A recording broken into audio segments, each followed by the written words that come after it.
നമസ്കാരം. Journey of ജയരാജിലേക്ക് സ്വാഗതം. എൻ്റെ സിനിമാ ജീവിതത്തിൽ ഏറ്റവും കൂടുതൽ എൻ്റെ കൂടെ യാത്ര ചെയ്തിട്ടുള്ളത് കൈതപ്പുറം ദാമോദരൻ നമ്പൂതിരി. എൻ്റെ ഒട്ടനവധി സിനിമകളിൽ ദേശാടനം, ഫോർ ദ പീപ്പിൾ തുടങ്ങിയ സെൻസേഷണൽ ഹിറ്റ് പാട്ടുകളൊക്കെ ഉള്ള സിനിമകൾ ഉൾപ്പെടെ ഒട്ടനവധി ചിത്രങ്ങളിൽ എൻ്റെ കൂടെ അദ്ദേഹവും അദ്ദേഹത്തിൻ്റെ കുടുംബാംഗങ്ങളും ഒക്കെ എൻ്റെ സിനിമയുടെ ഭാഗമാകുന്നുണ്ട്. ഈ സിനിമാ യാത്രയിൽ എൻ്റെ ഈ ജീവിതയാത്രയിൽ എൻ്റെയോടൊപ്പം ചേരുന്ന കൈതപ്പുറത്തിന് സ്വാഗതം. അവിടെ വെച്ചിട്ട് എനിക്കൊരു പുതിയ ജീവൻ തന്നത് അമ്മയാണ്. പ്രണയമാണ് അല്ലെങ്കിൽ അതിൻ്റെ പരാജയമാണ് എൻ്റെ ജീവിതത്തെ ഉയർത്തെഴുന്നേൽപ്പിച്ചത്. കാരണം എൻ്റെ ലൈഫാണിത്. ജയൻ്റെ ഓരോ യാത്രയുടെ കൂടെ തന്നെ ഞാനും ഉണ്ടായിരുന്നു. അഗ്നിക്കോൺപുര ചോർന്നും തെക്കിനി അല്പം വീഴാറായും ചാവടി വീണും നിൽക്കെ നടുമുറ്റത്തെ പെരുമഴ തൊണ്ടട് മണലട് താളക്കൈയിടും ഉണ്ണി മനസ്സിന് ശാന്തി. ആ ഉണ്ണി മനസ്സ് ദേവദുന്ദുഭി പോലെ ലോകത്ത് മുഴുവൻ ഒരു വലിയ ഒരു വിപ്ലവം അല്ലെങ്കിൽ സംഗീതത്തിൻ്റെ ഒരു പ്രപഞ്ചം സൃഷ്ടിച്ചു അല്ലേ. ശരിക്കും തിരുമേനിയുടെ ആ ഒരു തുടക്കം അല്ലെങ്കിൽ നമ്മൾ കവിതയിൽ കേട്ട പോലെ തിരുമേനി എഴുതിയ ഏറ്റവും വേദനിപ്പിക്കുന്ന കവിത സേകം സ്വപ്നം കാണും നങ്ങേ വയ്ക്കും സ്വപ്നങ്ങൾക്ക് നിറം മങ്ങിയ താത്തരിക്കുട്ടിക്കും തേതിക്കും ഒരു ഏകാദശി നോൻപ് മുടിക്കാൻ ഒരു പിടിയേരി അക്ഷതം ഒരു തുള്ളി ഉപസ്തരണം ഒരൊറ്റത്തുട്ടി തികയാഞ്ഞ് ഒരു പുലിനഖമുള്ളത് വിറ്റുപെറുക്കിയ ശാന്തി. അതൊക്കെ എൻ്റെ ജീവിതം തന്നെയാണ്. അപ്പോൾ കൈതപ്പുറം ഇല്ലം അല്ല കൈതപ്പുറം കണ്ണാടി അത്രയും വിശുദ്ധമായ ഒരു ഗ്രാമത്തിൽ നിന്ന് ശാന്തി തേടി പോകുന്ന ഒരു ഉണ്ണി എന്ന് പറയാം അല്ലേ. ആ ജീവിതത്തിൻ്റെ യാതനകളുടെ ദുഃഖങ്ങളുടെ വിശുദ്ധിയുടെ മാറാപ്പ് മാത്രം മനസ്സിൽ സൂക്ഷിച്ച് ഇത്രയും സുന്ദരമായ ഒരു ഗാനം തുടങ്ങുന്നു അല്ലേ.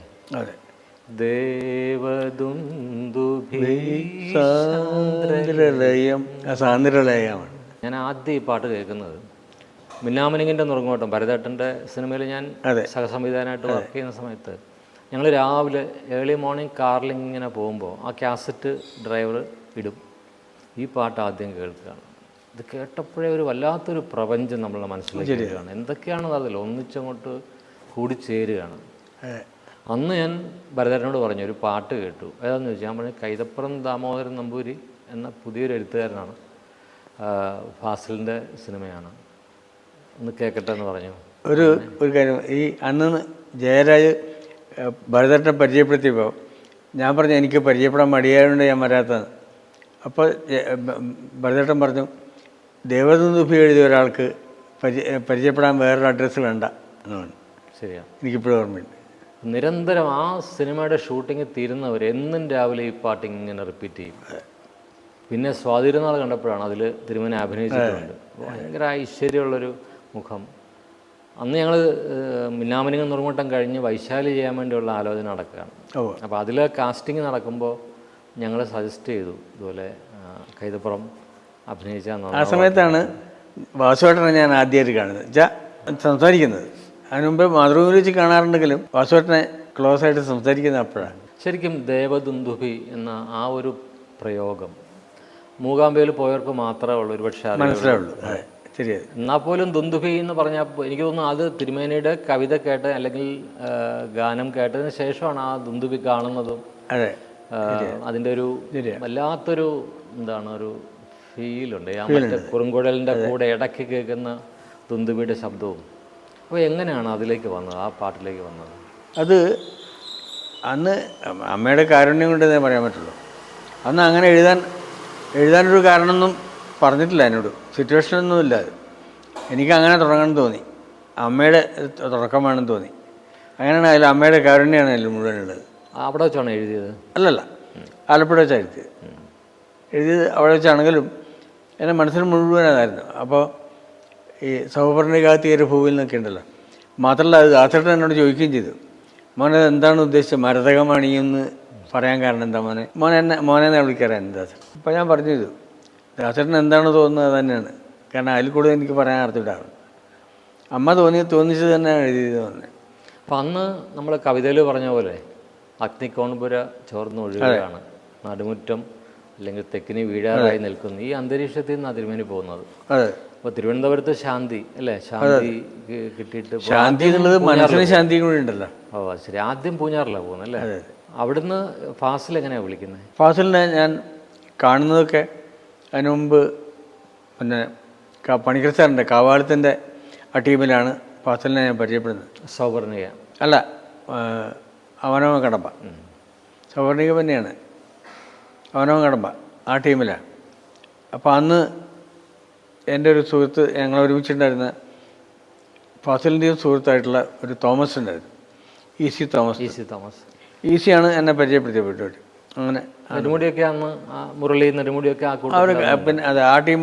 പിന്നെ ഇതിൽ എനിക്ക് പറയാനുള്ളത് ജയൻ്റെ ഓരോ യാത്രയുടെ കൂടെ തന്നെ ഞാനും ഉണ്ടായിരുന്നു. അതാണ് എൻ്റെ ഒരു രസം. അതാണ് ഞാൻ ഈ ജേർണി ഓഫ് ജയരാജ് എന്നുള്ള ഈ ഒരു പ്രോഗ്രാം, അത് ആ യാത്രയിലൊക്കെ ഞാനും ഉണ്ട്. ഒരു ദൈവഹിതം പോലെ, നമ്മൾ പറഞ്ഞ പോലെ അമ്മയുടെ അനുഗ്രഹം പോലെ ഇതുവരെ ആ യാത്ര തുടരുകയും ചെയ്യുന്നു. അതെ, അതാണ് ഏറ്റവും വലിയ കാര്യം എന്നെ സംബന്ധിച്ചത്.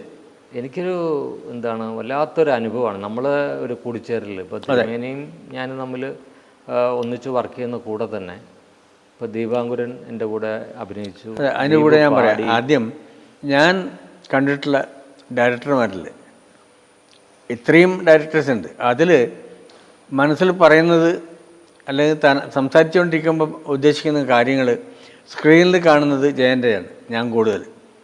നമ്മൾ പറയുന്നത് തീർച്ചയായിട്ടും നമ്മൾ സംസാരിച്ച് ഉറപ്പിക്കുന്ന കാര്യങ്ങൾ അതിനകത്തുണ്ടാവും. അതാണൊരു ജയൻ്റെ യാത്രയിലെ സാഫല്യം എന്ന് പറയുന്നത്.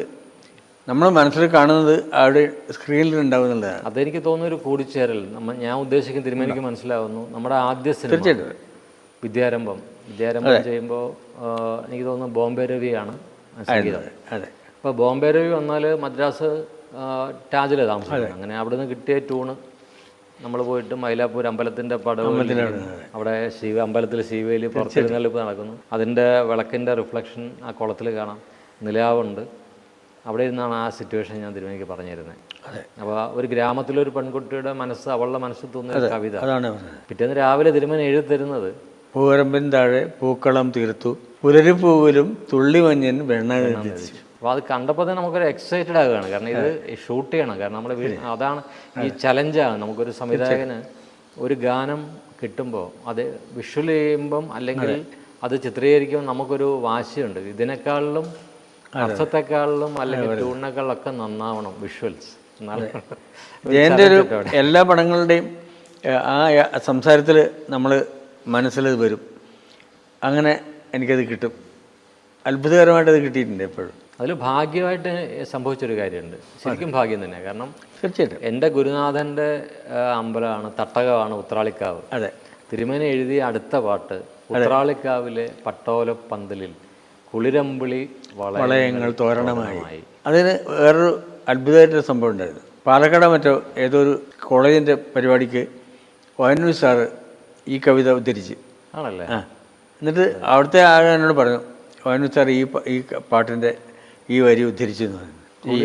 നിലാവിൻ്റെ ഇത് തോരണമായി എന്നുള്ളത് ഭയങ്കര പ്രതീക്ഷയാണ്. ആ സിനിമ ആ സ്കൂള് തുടങ്ങാൻ വേണ്ടി പോകുന്ന പ്രതീക്ഷയാണ്. മഞ്ഞിലെ തുമ്പികളെ അണിയറയിൽ പൂപ്പടം ആരവമായി. ഒരു തുടക്കത്തിൻ്റെ അതാണ് ജയരാജൻ്റെ ഒരു തുടക്കമാണല്ലോ. എൻ്റെ തുടക്കമാണ്. അതിപ്പോൾ ആ പേര് കിട്ടിയതും ഭാഗ്യമാണ്. കാരണം അത് ബിപിൻ മോഹനാണ് ആ പേര് ശ്രീനിവാസനോട് സജസ്റ്റ് ചെയ്തത്.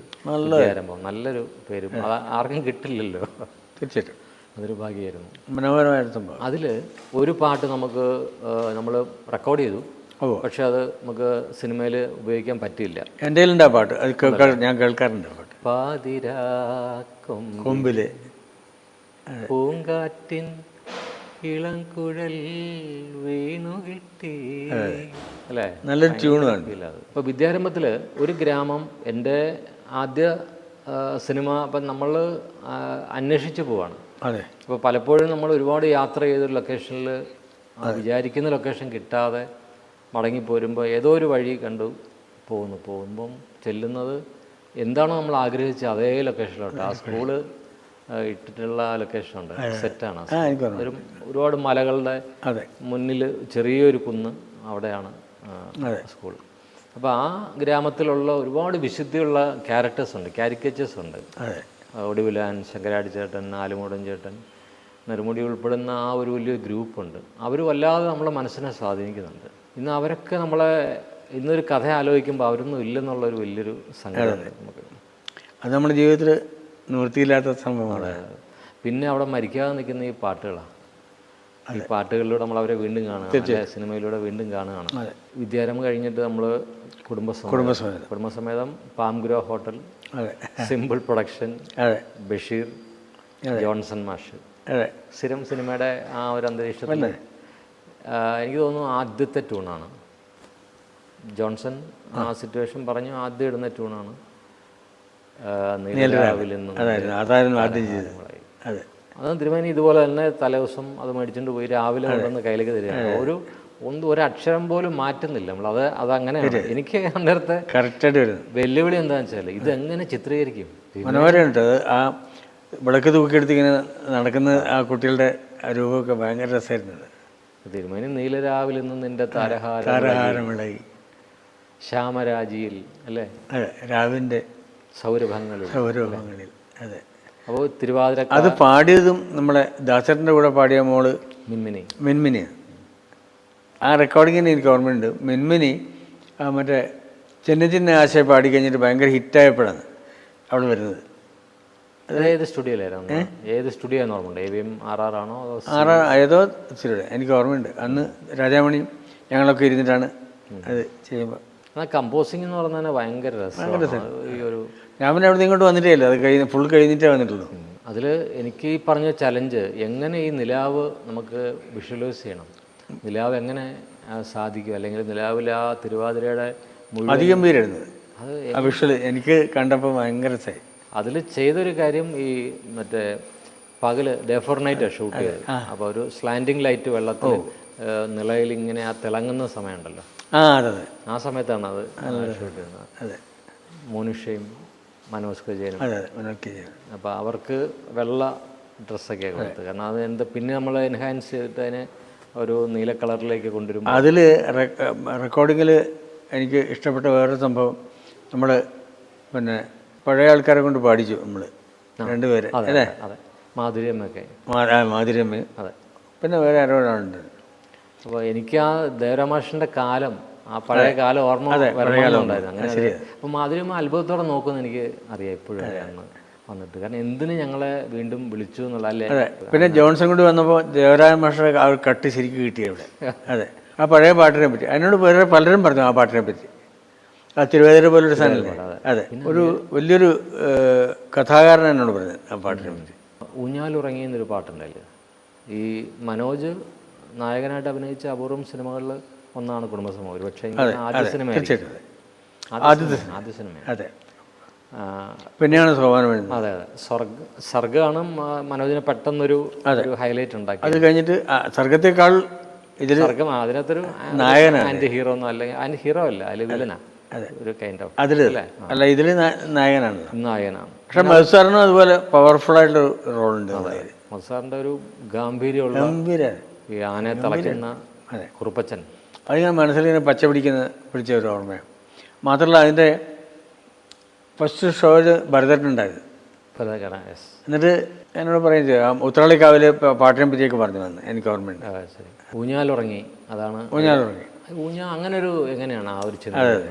അത് എനിക്കിപ്പോൾ ഊഞ്ഞാല് പോലും ഉറങ്ങിപ്പോയി താരാട്ട്. കാരണം ഒരു രാത്രിയിൽ ഇവൻ മനോജിൻ്റെ കഥാപാത്രം അവൻ്റെ സഹോദരിയോട് യാത്ര പറഞ്ഞു പോവാ, നിന്റെ കല്യാണത്തിന് പോലും എനിക്ക് വരാൻ പറ്റുമെന്ന് തോന്നുന്നില്ല, വീട്ടിൽ നിന്ന് ഇറങ്ങിയിട്ടിരിക്കുകയാണ്. അവൻ ഒറ്റയ്ക്ക് അമ്പലപ്പറമ്പിൽ ഇങ്ങനെ താമസിക്കുകയാണ്.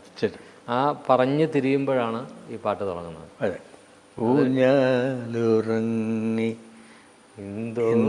ഇന്ദോളരാഗം മയങ്ങി നോവുന്ന തലനിൽ നെഞ്ചിലെ അത് തളമെങ്ങോ തെങ്ങിപ്പോയി. വല്ലാത്തൊരു വിങ്ങലാണ് ആ സിനിമ റിലീസ് ചെയ്തപ്പം. ഇപ്പോൾ കലൂർ ഡെന്നിസ്, ഞാൻ റിലീസിന് മൂകാംബിക പോയിരിക്കും, ഈ പേടിയാ റിലീസ്. അങ്ങനെ ഇരിക്കുമ്പം കലൂർ അന്ന് മാറ്റിന് കഴിഞ്ഞിട്ട് കലൂർ ഡെന്നിസിനെ വിളിച്ചു. ഞാൻ ചോദിച്ചു എങ്ങനെയുണ്ട്? ഓ ആളില്ലടോ, മേനക തിയേറ്ററിൽ ഒരു വണ്ടിയോ ഒന്നുള്ളൂ, തീരെ ആളില്ല, ഇത്രയും പടങ്ങി വരാൻ പറഞ്ഞു. ഞാൻ ചെല്ലുമ്പോൾ ബീറ്റേജിൽ സിമ്പിൾ ബഷീർ ഇങ്ങനെ കട്ടിൽ കിടക്കുന്നുണ്ട്, എല്ലാം തീർന്നു. കലൂർ മാത്രം സജീവമായിട്ട് വിടും, പരസ്യം ചെയ്യണം. നമ്മൾ ഈ പരസ്യം എല്ലാ ആഴ്ചയിലും വെള്ളി ശനി മാത്രമല്ല അല്ല വെള്ളിയാഴ്ച മാത്രമേ ചെയ്യാൻ പറ്റുള്ളൂ, അതല്ല നമുക്ക് ബ്രേക്ക് ചെയ്യണം. നാളെ തൊട്ട് പരസ്യം എവരി ഡേ വരണം, അത് വയലേറ്റ് ചെയ്യാം നമുക്ക്, അതായത് ഡിസ്ട്രിബ്യൂഷൻ അസോസിയേഷൻ്റെ റൂൾ വയലേറ്റ് ചെയ്ത് ചെയ്യാം എന്ന് പറഞ്ഞ് അന്ന് ദാസേട്ടൻ എറണാകുളത്തുണ്ട്. ദാസേട്ടനെ കുടുംബത്തിനെയും ആ സിനിമ കാണിക്കുകയാണ്. പിറ്റേന്ന് യേശുദാസിൻ്റെ പോലും കണ്ണ് നിറഞ്ഞു പോയി എന്നാണ് ക്യാപ്ഷൻ. തിയേറ്ററിൽ 3-4 വണ്ടികളായി. അടുത്ത ദിവസം ശാരദ ചേച്ചിയെ മദ്രാസിൽ പടം കാണിച്ചു. ചേച്ചിയുടെ അഭിപ്രായം അങ്ങനെ ഒരാഴ്ച കൊണ്ട് ഫുള്ളായി. 111 ദിവസം ഓടി പടത്തിൽ, സൂപ്പർ ഹിറ്റായി. അപ്പോൾ അതിന് കലൂഡിനിസാണ് അതിന് ഏറ്റവും വലിയ പ്രചോദനവും.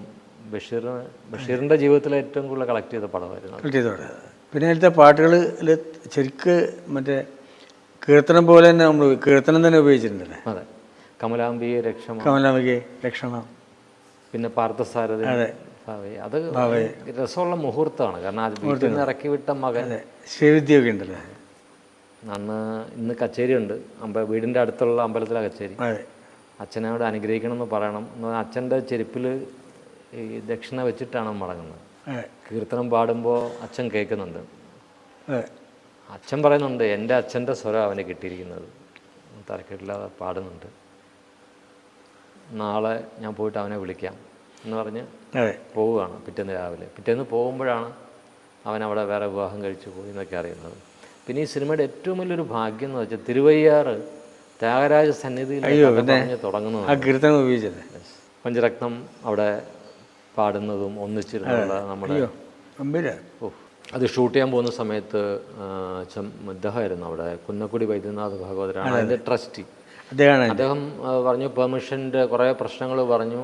ഈ സമയത്ത് തർക്കം നടന്നുകൊണ്ടിരിക്കുമ്പോൾ മോനിഷയ്ക്ക് ഒരു ആഴ്ച കഴിഞ്ഞാൽ ദുബായിക്ക് പ്രോഗ്രാമിന് പോകണം. അതുകൊണ്ട് ഞാൻ പറഞ്ഞു മോനിഷയുടെ ഷോട്ട് നമുക്ക് എടുക്കാം. അങ്ങനെ ത്യാഗരാജ സന്നിധിയിലിരുന്ന് ഈ ഇരിക്കുന്ന ആൾക്കാരുടെ ഇടയിൽ മോനിഷയുടെ ക്ലോസപ്പ് മാത്രം എടുക്കുന്നു. എടുത്ത് അവിടെ ഷൂട്ട് ചെയ്യാൻ സമ്മതിച്ചില്ല അവർ. എന്നിട്ട് അവിടെ നിന്ന് പോരുകയാണ്. പോന്ന് മദ്രാസിൽ ഇവിടെ എനിക്ക് തോന്നുന്നു വീനസ് ഗാർഡനിൽ അവിടെ അമ്പലത്തിൽ ഇത് റീക്രിയേറ്റ് ചെയ്യണം. ബാക്കി എല്ലാവരെയും വിളിച്ചിട്ട് മുഴുവൻ ആൾക്കാരെ വെച്ച് ഭയങ്കര ഇപ്പോൾ സിനിമയെ കാണുന്ന രംഗം. ആകെ ത്യാഗരാജ സന്നിധിയിൽ പാടിയത് മോനിഷ മാത്രമാണ്. ആ സിനിമ ഇറങ്ങുന്ന സമയത്താണ്, ഇറങ്ങി ഒരാഴ്ച കഴിഞ്ഞിട്ടാണ് മോനിഷ മരിക്കുന്നത്. അതൊരു ചില കാര്യങ്ങളൊക്കെ നമ്മൾ ഓർക്കുമ്പോഴേ മോക്ഷം പോലെ. അതെ, അതുപോലെ ആ നിലരാവിന് തൊട്ട് മുൻപ് തിരുവാതിര എവിടെയോ നടക്കുമ്പോൾ മനോജിൻ്റെ കഥാപാത്രം ചെന്ന് മോനിഷയോട് ആ കഥാപാത്രം ചോദിക്കുന്നുണ്ട്, തിരുവാതിരയ്ക്ക് പോകുന്നില്ലെന്ന് ചോദിക്കുമ്പോൾ അവൾ പറയും, നോമ്പ് നോക്കാനും പാതിരാപ്പൂ ചൂടാനും മോഹമില്ലാഞ്ഞിട്ടല്ല, വെറുതെ മോഹിച്ചിട്ടെന്താ. അതേപോലെ സംഭവിക്കുന്നു. നമ്മളത് അത്ഭുതപ്പെട്ടു പോയിട്ടുണ്ട് ഞാനത്. പിന്നീട് ഞാൻ മനുഷ്യരുടെ അമ്മോടും പറഞ്ഞു, അങ്ങനെ അറിയാതെ സംഭവിച്ചു പോയ ചില ഡയലോഗുകളും അല്ലെങ്കിൽ ആ ത്യാഗരാജ സന്നിധിയിൽ പാടാൻ അവർക്ക് കഴിഞ്ഞതും ഒക്കെ ഒരു എല്ലാം തീരുമാനിച്ചുറച്ചതുപോലെ തോന്നും ചിലപ്പം, അല്ലേ? എനിക്ക് അതുപോലെ ആ പാട്ടിൽ അതുവരെ ഉപയോഗിക്കാത്തൊരു വാക്കാണ് താരഹാരം. താരഹാരമിളകി. അതെ, കുമാരനാശൻ്റെ പ്രയോഗമാണ്. ആണല്ലേ? അതെ, താരഹാരം ഉരുളാം കജം വിധുസ്മേര വക്രമേവ പൂണ്ട രാത്രി എന്നൊരു വാക്ക് ഉണ്ടായിരുന്നു. അതാണ് എൻ്റെ മനസ്സിലുണ്ടായത്. അതാണ് നീലരാവിലെ നിന്ന് എൻ്റെ താരഹാരം ഇളകി. ഗംഭീര സംഭവം. നമുക്കാണ് ജോലിയായത്. അതെ, ശരി. വിഷ്വലൈസ് ചെയ്ത് അപ്പോൾ ഭാരതപ്പുഴ തീരത്തോട് ഈ പറഞ്ഞ പോലെ ലാൻഡാണൊക്കെ പിടിച്ച അല്ലെങ്കിൽ മനോഹരമായിരുന്നു ആ പാട്ടിൻ്റെ അതേ സാങ്ക്ടിറ്റി അതിനുണ്ടായിരുന്നു. പിന്നെ എൻ്റെ ചെറുപ്പകാലത്ത് ഞാൻ ഈ പാതിരാപ്പൂ ചൂടാൻ സ്ത്രീകൾ പോകുമ്പോൾ നമ്മളിങ്ങനെ ആർപ്പ് വിളിച്ചിങ്ങനെ കൂടെ പോകും. അപ്പോൾ ഈ വിളക്ക് ചൂട്ടിൻ്റെ വിളക്കും നേരം വെളുത്ത് വരുന്ന അന്തരീക്ഷമൊക്കെയാണ്. ഭയങ്കര ഫീലായിരുന്നു. അത് കഴിഞ്ഞ് നമ്മൾ പൈതൃകത്തിലേക്കാണ് കയറുന്നത്. പൈതൃകം ഒരു എന്താ പറയുക, അതിനൊരു നമ്മൾ ഇതെല്ലാം നമ്മൾ താമസിച്ച് ഷൂട്ട് ചെയ്ത് ഗുരുവായൂരാണ് താമസിച്ചിരുന്നത്. അവിടെ നിന്നാണ് ലൊക്കേഷനിലോട്ട് പോയത്. അതെ, പൈതൃകം വേറൊരു വല്ലാത്തൊരു അന്തരീക്ഷം, ഒരു എന്താണ് ഡിവൈൻ, അല്ലേ?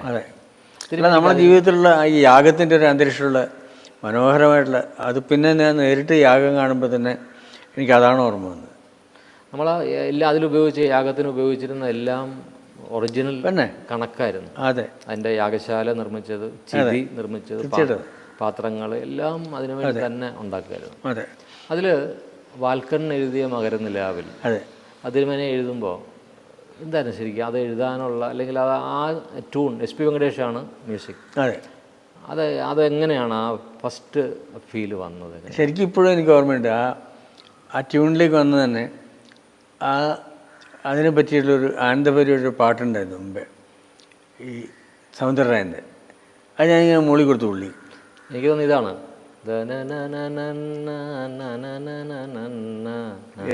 അതെ. അത് തമിഴ്നാട്ടിൽ എവിടെ പോയാലും കേൾക്കായി ആ പാട്ട്. അപ്പോൾ പുള്ളിക്ക് ആ മൂഡ് മനസ്സിലായി. തിരുമേനിക്ക് ആ ലിറിക്ക് എങ്ങനെയാണ്? അതെ, അതിന് പ്രണയത്തിൻ്റെ ഒരു ഭയങ്കര, ഈ നമ്മുടെ നാട്ടുപുറത്തുള്ള പ്രണയത്തിൻ്റെ ഒരു വല്ലാത്തൊരു ഇമ്പുണ്ടല്ലോ ഇല്ലങ്ങളിലൊക്കെ, അങ്ങനെ വിചാരിക്കുന്നൊരു അതാണ് എനിക്ക് തോന്നിയത്. വാൽക്കണ്ണ് എഴുതിയ മകരനാവ് പോലും വാൽക്കണ്ണ് എഴുതിയത് പൈതൃകത്തിനാണ് എനിക്ക് ആദ്യത്തെ സംസ്ഥാന അവാർഡ്. അതിൽ എനിക്ക് ആദ്യത്തെ അത്രയും നാൾ എഴുതി കഴിഞ്ഞിട്ടാണ് എനിക്കൊരു അവാർഡ് കിട്ടുന്നത്. മാത്രമല്ല എനിക്കും SP വെങ്കടേശനും ദാസേട്ടനും സ്റ്റേറ്റ് അവാർഡുണ്ട്. ഒരേ പാട്ടിന് 3 പേർക്ക് അവാർഡ്. ജയരാജനും അവാർഡുണ്ടായിരുന്നു അല്ലേ? ഇല്ല, പൈതൃകത്തിന് എനിക്ക് അവാർഡ് ഇല്ല അല്ലേ? ഞങ്ങൾക്ക് 3 പേർക്കുണ്ടായിരുന്നു. അപ്പോൾ അതിൽ നരേന്ദ്രപ്രസാദിനുണ്ടായിരുന്നു. പ്രസാദ് സാർ നടൻ. അതെ, പ്രസാദ് സാറുണ്ട്. എല്ലാം കൂടി നമ്മുടെ മനസ്സിൽ ഗുരുതുല്യരായിട്ടുള്ള ആൾക്കാരും എല്ലാവരും കൂടിയിട്ടാണ്. ആ അവാർഡ് കഴിഞ്ഞിട്ട് എന്നോട് കമുകര ചേട്ടൻ ഉണ്ടായിരുന്നു ആ അവാർഡ് കമ്മിറ്റിയിൽ. കമുകര ചേട്ടനെ ഞാൻ തിരുവനന്തപുരത്ത് നിന്ന് പിന്നെ കണ്ടപ്പോൾ എന്നോട് പറഞ്ഞു, എനിക്ക് വളരെ ഇഷ്ടപ്പെട്ടു ആ പാട്ട്. വെച്ചാൽ അതിൽ ഈ ബാൽക്കണ്ണ് എഴുതിയ മകരനിലാവ് എന്ന് പറയുന്നത് ഏറ്റവും ഗംഭീരമായ പ്രയോഗമാണ് കമുകര ചേട്ടൻ എന്നോട് പറഞ്ഞു. അവാർഡ് അതാണ് കിട്ടിയതെന്ന് എന്നോട് പറഞ്ഞു. എനിക്കതിൽ അതേപോലെയോ അതിന് മേലെ ഇഷ്ടപ്പെട്ടൊരു പാട്ടുണ്ട്. നീലാഞ്ജനപ്പൂവിൻ താരാട്ടു ഞാനിൽ തേവാരം നൽകുമേ തങ്ക. വലിയ സംഭവം. ചന്ദ്രനോ സൂര്യനോ പുലരിയോ താരം ദ്വാപരം തേടുമൻ പുണ്യമോ കണ്ണൻ. അവിടത്തേക്ക് വന്നത്, ആ കണ്ണനിലേക്ക് വന്നത് വളരെ വരവാ. അതിനകത്ത് മുഴുവൻ ഒരു പ്രത്യേകിച്ചും ഒരു ആത്തരമ അല്ലെങ്കിൽ ഒരു അന്തർജനത്തിൻ്റെ അവരുടെ മുഴുവൻ ആ ഇതുണ്ടല്ലോ, സീമന്തം, പുംസവനം എല്ലാം. അപ്പോൾ എന്നോട് പലരും ചോദിച്ചു എങ്ങനെ അറിയാം ഈ അകത്തുള്ളവരുടെ അല്ലെങ്കിൽ നമ്പൂരിമാരുടെ അവരുടെ സമ്പ്രദായം എങ്ങനെ അറിയാമെന്ന് ചോദിച്ചു. അപ്പോൾ അത് തിരുമേനി എഴുതി വെച്ചിട്ടുണ്ട് അങ്ങനെ. പിന്നെ ഒന്ന് ജയൻ്റെ ഒരു മനസ്സിലുള്ളൊരു കൾച്ചർ എന്ന് പറയുന്നത് നമ്മുടെ വളരെ ആഴത്തിലുള്ളൊരു മലയാളിത്തത്തിൻ്റെ കൾച്ചറാണ്. എപ്പോഴും എവിടെയോ ജീവിച്ച് അല്ലെങ്കിൽ ഒരു നമ്മൾ ആ അന്തരീക്ഷം നമ്മളെവിടെയോ മറന്നു വെച്ച പോലെ തോന്നലുണ്ട്. അതിൽ തന്നെ 2 വെർഷൻ ഉണ്ടായിരുന്നു. ഒന്ന് ചിത്ര പാടിയതുണ്ടായിരുന്നു, ബോംബെ ജയശ്രീ പാടിയതുണ്ട്. ബോംബെ ജയശ്രീയാണ് പാടിയതാണ് പടത്തിൽ വന്നത്. ഇപ്പോഴും പടം കാണുമ്പോൾ അവരുടെ ശബ്ദം. അതെ, ഞാൻ ഈയിടെ പത്മശ്രീ ഞങ്ങൾക്ക് ഒരുമിച്ച് കിട്ടിയിരുന്നത്. അപ്പോൾ ഞാൻ പൈതൃകത്തിൻ്റെ ഓർമ്മിപ്പിച്ചു പുള്ളി. അവർ വളരെ സ്നേഹമായിട്ട് പറഞ്ഞു, ജയരാജൻ്റെ കാര്യം പറഞ്ഞു. കാരണം ജയശ്രീയെ പാടാൻ നമ്മൾ ആദ്യം ക്ഷണിക്കുന്നത് കുടുംബസമയത്തിനാണ്. കുടുംബസമയത്തിന് ശരിക്കും കോറസ് പാടാൻ വന്നതാണ് മണിസാറിൻ്റെ കൂടെ. അതെ. അപ്പോൾ നമ്മൾ പറഞ്ഞു അതിൻ്റെ അകത്ത് ഒരു കീർത്തനം ജയശ്രീയെ കൊണ്ട് പാടി. കാരണം ആ ശബ്ദത്തിനൊരു പ്രത്യേകതയുണ്ട്. അങ്ങനെയാണ് അവർ ബേസിക്കായിട്ട് മലയാളി ബന്ധമുണ്ട് അവർക്ക്. അവരുടെ ഭർത്താവ് പാലക്കാട്ടുകാരനാണ്. ഓ ശരി. എനിക്ക് പ്രത്യേക ഒരു അഫിനിറ്റി ഉണ്ടായിരുന്നു അവരുടെ ആ ശബ്ദത്തിന്. പിന്നെയാണ് തമിഴിൽ പേര് കേട്ടത് അവർ. മറ്റേ വേറെ പുതിയ പാട്ട് ടൈപ്പുള്ള പാട്ടുകളൊക്കെ പാടുന്നത് പിന്നീടാണ്. നമ്മൾ പിന്നെ വശീകരൊക്കെ വരുന്നത് പിന്നെയാണ്. കുടുംബസമേതം, പൈതൃകം ഇതിലൊക്കെ കഴിഞ്ഞിട്ടാണ് ജയന കണ്ടുപിടിച്ച അവരുടെ ശബ്ദം. കാരണം ആ വേറിട്ട് നിൽക്കുന്നു എങ്ങനെയോ അത്. ഈ പൈതൃകത്തിൽ ഒരു വളരെ ഇപ്പോഴും എപ്പോഴും വിവാദമുള്ളൊരു വിഷയമാണല്ലോ ദൈവമുണ്ട് ഇല്ല അല്ലെ പ്രത്യക്ഷത്തിൽ യാഗം. അതിൽ ഏതെങ്കിലും ഒരു പക്ഷം നമുക്ക് പിടിക്കാത്രേ ഉള്ളൂ. അതെ, അതൊരു കാര്യമുള്ളൂ. അപ്പോൾ നമ്മൾ അങ്ങനെ നോക്കുമ്പോൾ ദൈവമാണ് നമ്മളുടെ മുന്നിൽ കൂടുതൽ പ്രതീക്ഷ, ഹോപ്പ് എന്ന് പറഞ്ഞ എലമെന്റ്. എപ്പോഴും നമ്മൾ ആ പ്രതീക്ഷയുടെ എലമെന്റിലാണ് മുമ്പോട്ട് പോയി ജീവിക്കുന്നത് തന്നെ. അങ്ങനെ വരുമ്പം ദൈവം ഉണ്ടെന്ന് വിശ്വസിക്കുന്നതാണ് നമുക്ക് ഒരു അത്താണി, ഒരു ആശ്രയം. അതെ, എപ്പോഴും അമ്മ പിന്നെ എനിക്കൊക്കെ അങ്ങനെ ഈശ്വര സങ്കല്പങ്ങൾ നമുക്ക് ഒരു ഇത് ചാരി വെക്കാനുള്ള ഒരു സ്ഥലമാണ്. അതിനൊരു മഞ്ഞ നിറവാണ് ആ പൈതൃകം സിനിമയ്ക്ക് മുഴുവൻ. ഒരു ഡിവൈൻ ടച്ചാണ് കുമാർ കൊടുത്തിരിക്കുന്നതിന്. കുമാറിൻ്റെ നല്ല വർക്കാണ് അതിൽ. ജയറാമിൻ്റെ ജീവിതത്തിൽ തന്നെ ജയറാം അഭിനയിച്ച കഥാപാത്രങ്ങളിൽ ഏറ്റവും നല്ല കഥാപാത്രം. അതെ. പിന്നെ അതിൽ പലരും എടുത്തു പറഞ്ഞത് നന്ദിത ബോസ് പണ്ട് സ്വപ്നം സിനിമയിലൂടെയൊക്കെ വന്ന് അവരുടെ ഒരു അന്തർജന ലുക്ക് അത് നല്ലതായിരുന്നു. അവർ ആ നാലിട്ട് ഇങ്ങനെ ഇറങ്ങുന്നതൊക്കെ എനിക്കിപ്പോഴും ഓർമ്മയുണ്ട്. ഒരു ചെറിയ വിളക്കൊക്കെ ആയിട്ട് ഇറങ്ങുമ്പോൾ ശരിക്കുള്ള അന്തർജന. അവർ നരേന്ദ്രപ്രസാദ് സാറ് ആ ചെമ്മാരിപ്പാടായി മാറിയിട്ട് പിന്നെ സിനിമ തീരുന്നവരെ ആ തോർത്തല്ലാതെ വേറെ കൊടുത്തിട്ടില്ല. ആ അത്ര ഒരു വല്ലാതെ അദ്ദേഹത്തിനെ ഹോണ്ട് ചെയ്തു ആ ക്യാരക്ടർ. അപ്പം യാഗം ചെയ്യുന്ന സമയത്ത് ഒരു പാട്ട് എഴുതുക എന്ന് പറയുമ്പോൾ ബുദ്ധിമുട്ടാണ് അല്ലേ? എങ്ങനെ, കാരണം അതൊരു ഗംഭീര ഭാവമാണ് അല്ലേ? ഒരു അതിനെ എങ്ങനെ ഒരു ഗാനത്തിലൂടെയാണ് നമ്മൾ മുഴുവൻ പറഞ്ഞിരിക്കുന്നത്. അതങ്ങനെ ശിവം എന്നല്ലേ തുടങ്ങുന്നത്? അതെ, ശിവം മംഗളകരമായ തുടക്കം, അങ്ങനെയാണ് ഞാൻ ഉദ്ദേശിച്ചത്. എല്ലാ ലോകത്തിനും മുഴുവൻ മംഗളം നൽകുന്ന ഒരു കർമ്മം. പിന്നെ ഒരു ഗണപതിയും ഒക്കെ ഇങ്ങനെ വന്നു. ഒരു ഈശ്വരീയമായ ഒരു അന്തരീക്ഷം ആ പാട്ടിൽ കിട്ടി. അതും എവിടെയും എനിക്ക് എത്തുപിടി കിട്ടാത്ത ഒരു ട്യൂണാണ്. വലിയ ട്യൂണാണ്. പലവയൊക്കെ തീരില്ല. പക്ഷേ മുഴുവൻ നമ്മൾ യാഗം കാണിക്കും. അങ്ങനെ ഒരു അതൊരു നല്ല ആ ശിവം എന്ന് പറയുന്ന തുടക്കം വലിയൊരു തുടക്കമായിരുന്നു. ഇതാണ് ഈ ഒരു ഗാനം നമുക്ക് സിനിമയ്ക്ക് അനുഗ്രഹമായി മാറുന്നത്. തീർച്ചയായിട്ടും പലപ്പോഴും അങ്ങനെ അത് വേണം. എപ്പോഴും ഞാനങ്ങനെ ആലോചിക്കുന്നത് എപ്പോഴും പടത്തിൽ ഇത് ഒട്ടി നിൽക്കണം. എല്ലാ പാട്ടുകളും പടത്തിൽ ഒട്ടി നിൽക്കണമെന്ന് മാത്രം ആഗ്രഹിച്ചിട്ടാണ് നിൽക്കുന്നത്. പടത്തിൻ്റെ ഒരു സ്പർശം അതിനകത്തുണ്ടാവണം. അതിനെ പറ്റിയ വാക്കുകൾ നമുക്കറിയാതെ വരും അന്വേഷിക്കുമ്പോൾ. ഇപ്പോൾ നീലാഞ്ജന പൂവൊക്കെ അങ്ങനെയാണ് വാൽക്കണ്ണൻ എഴുതിയ ഒരു വിഷ്വൽ. ഇപ്പോൾ ഞാൻ പറയുന്നത് ഇങ്ങനെ ഇതാണ് അതിൻ്റെ അർത്ഥം, സിറ്റുവേഷൻ ഇതാണെന്ന് പറയുന്നത്. സിറ്റുവേഷൻ മാത്രമേ ഞാൻ പറയുന്നുള്ളൂ. ഇപ്പം ഒരു അന്തർജനം അല്ലെങ്കിൽ ഒരു കാലം, നമ്മൾ ഒരു യാഗം, ഇങ്ങനെയുള്ള ഏതെങ്കിലും ഒരു സിറ്റുവേഷൻ ഞാൻ പറയുന്നു. തിരുമേനി മനസ്സിൽ വെളുപ്പിന് എഴുന്നേറ്റാണല്ലോ എഴുതുന്നത് അല്ലേ? അപ്പോൾ ആ ട്യൂൺ വീണ്ടും അത് ചെയ്തുകൊണ്ടിരിക്കുമ്പം വേറൊരു വിഷ്വൽ ഇങ്ങനെ വരും എനിക്ക്. ആ വിഷ്വൽ നിങ്ങൾ പറഞ്ഞ ജയൻ പറഞ്ഞ വിഷ്വലിലേക്ക് അത് ശരിക്കും ജോയിൻ ചെയ്യും. ആദ്യം ഒരു വാക്കാണോ കിട്ടുക? ആ വാക്കാണ്. നീലാഞ്ജന പൂവിൻ തലാട്ടുഞ്ഞാലിൽ അല്ലേ? അതെ, അതാണ് ആദ്യം ഫസ്റ്റ്. അതാണ്. പിന്നെ അതിനെ കണക്ട് ചെയ്ത് പോകും അല്ലേ? പിന്നെ തേവാരം, ആ വാക്കൊക്കെ നൽകും ഈ തങ്ക കൈനീട്ടം. പിന്നെ അത് കണക്ട് ചെയ്തുകൊണ്ട് പോകും. എല്ലാം കണക്ട് ചെയ്ത് പോകാം. ഇതിൽ ചേരാത്ത ബിംബങ്ങൾ ഞാൻ പതുക്കെ മാറ്റിക്കളയും. ഓക്കെ, അതാണ്. അപ്പം ഞാനും അത് ചെയ്യാനായിട്ട് പോകുന്ന സമയത്ത്, സിനിമ ചെയ്യാവുന്ന സമയത്ത് ജോർജ് വെട്ടം ആണ് അതിൻ്റെ കഥ. അതെ. അപ്പം അച്ഛനും മകനും തമ്മിലുള്ള എന്താണ് ഒരു മത്സരമാണല്ലോ. അച്ഛൻ ദൈവത്തിൽ ഉറച്ചു നിൽക്കുന്നു, മകൻ എത്തിസ്റ്റായിട്ട് അങ്ങനെ അതിനെതിരെ പ്രവർത്തിക്കുന്നു. അങ്ങനെ വരുന്ന ഒരു ഏറ്റവും പുതിയ അല്ലെങ്കിൽ എന്നും ഒരു ചോദ്യമായിട്ട് നിൽക്കുന്ന ഒരു കഥയാണ്. അപ്പോൾ ജോർജ് വെട്ടം പറയുന്ന സമയത്ത് എൻ്റെ മനസ്സിൽ ഇത് എങ്ങനെ ചിത്രീകരിക്കുന്നുള്ളൊരു വലിയൊരു പ്രത്യേകിച്ച് യാഗം.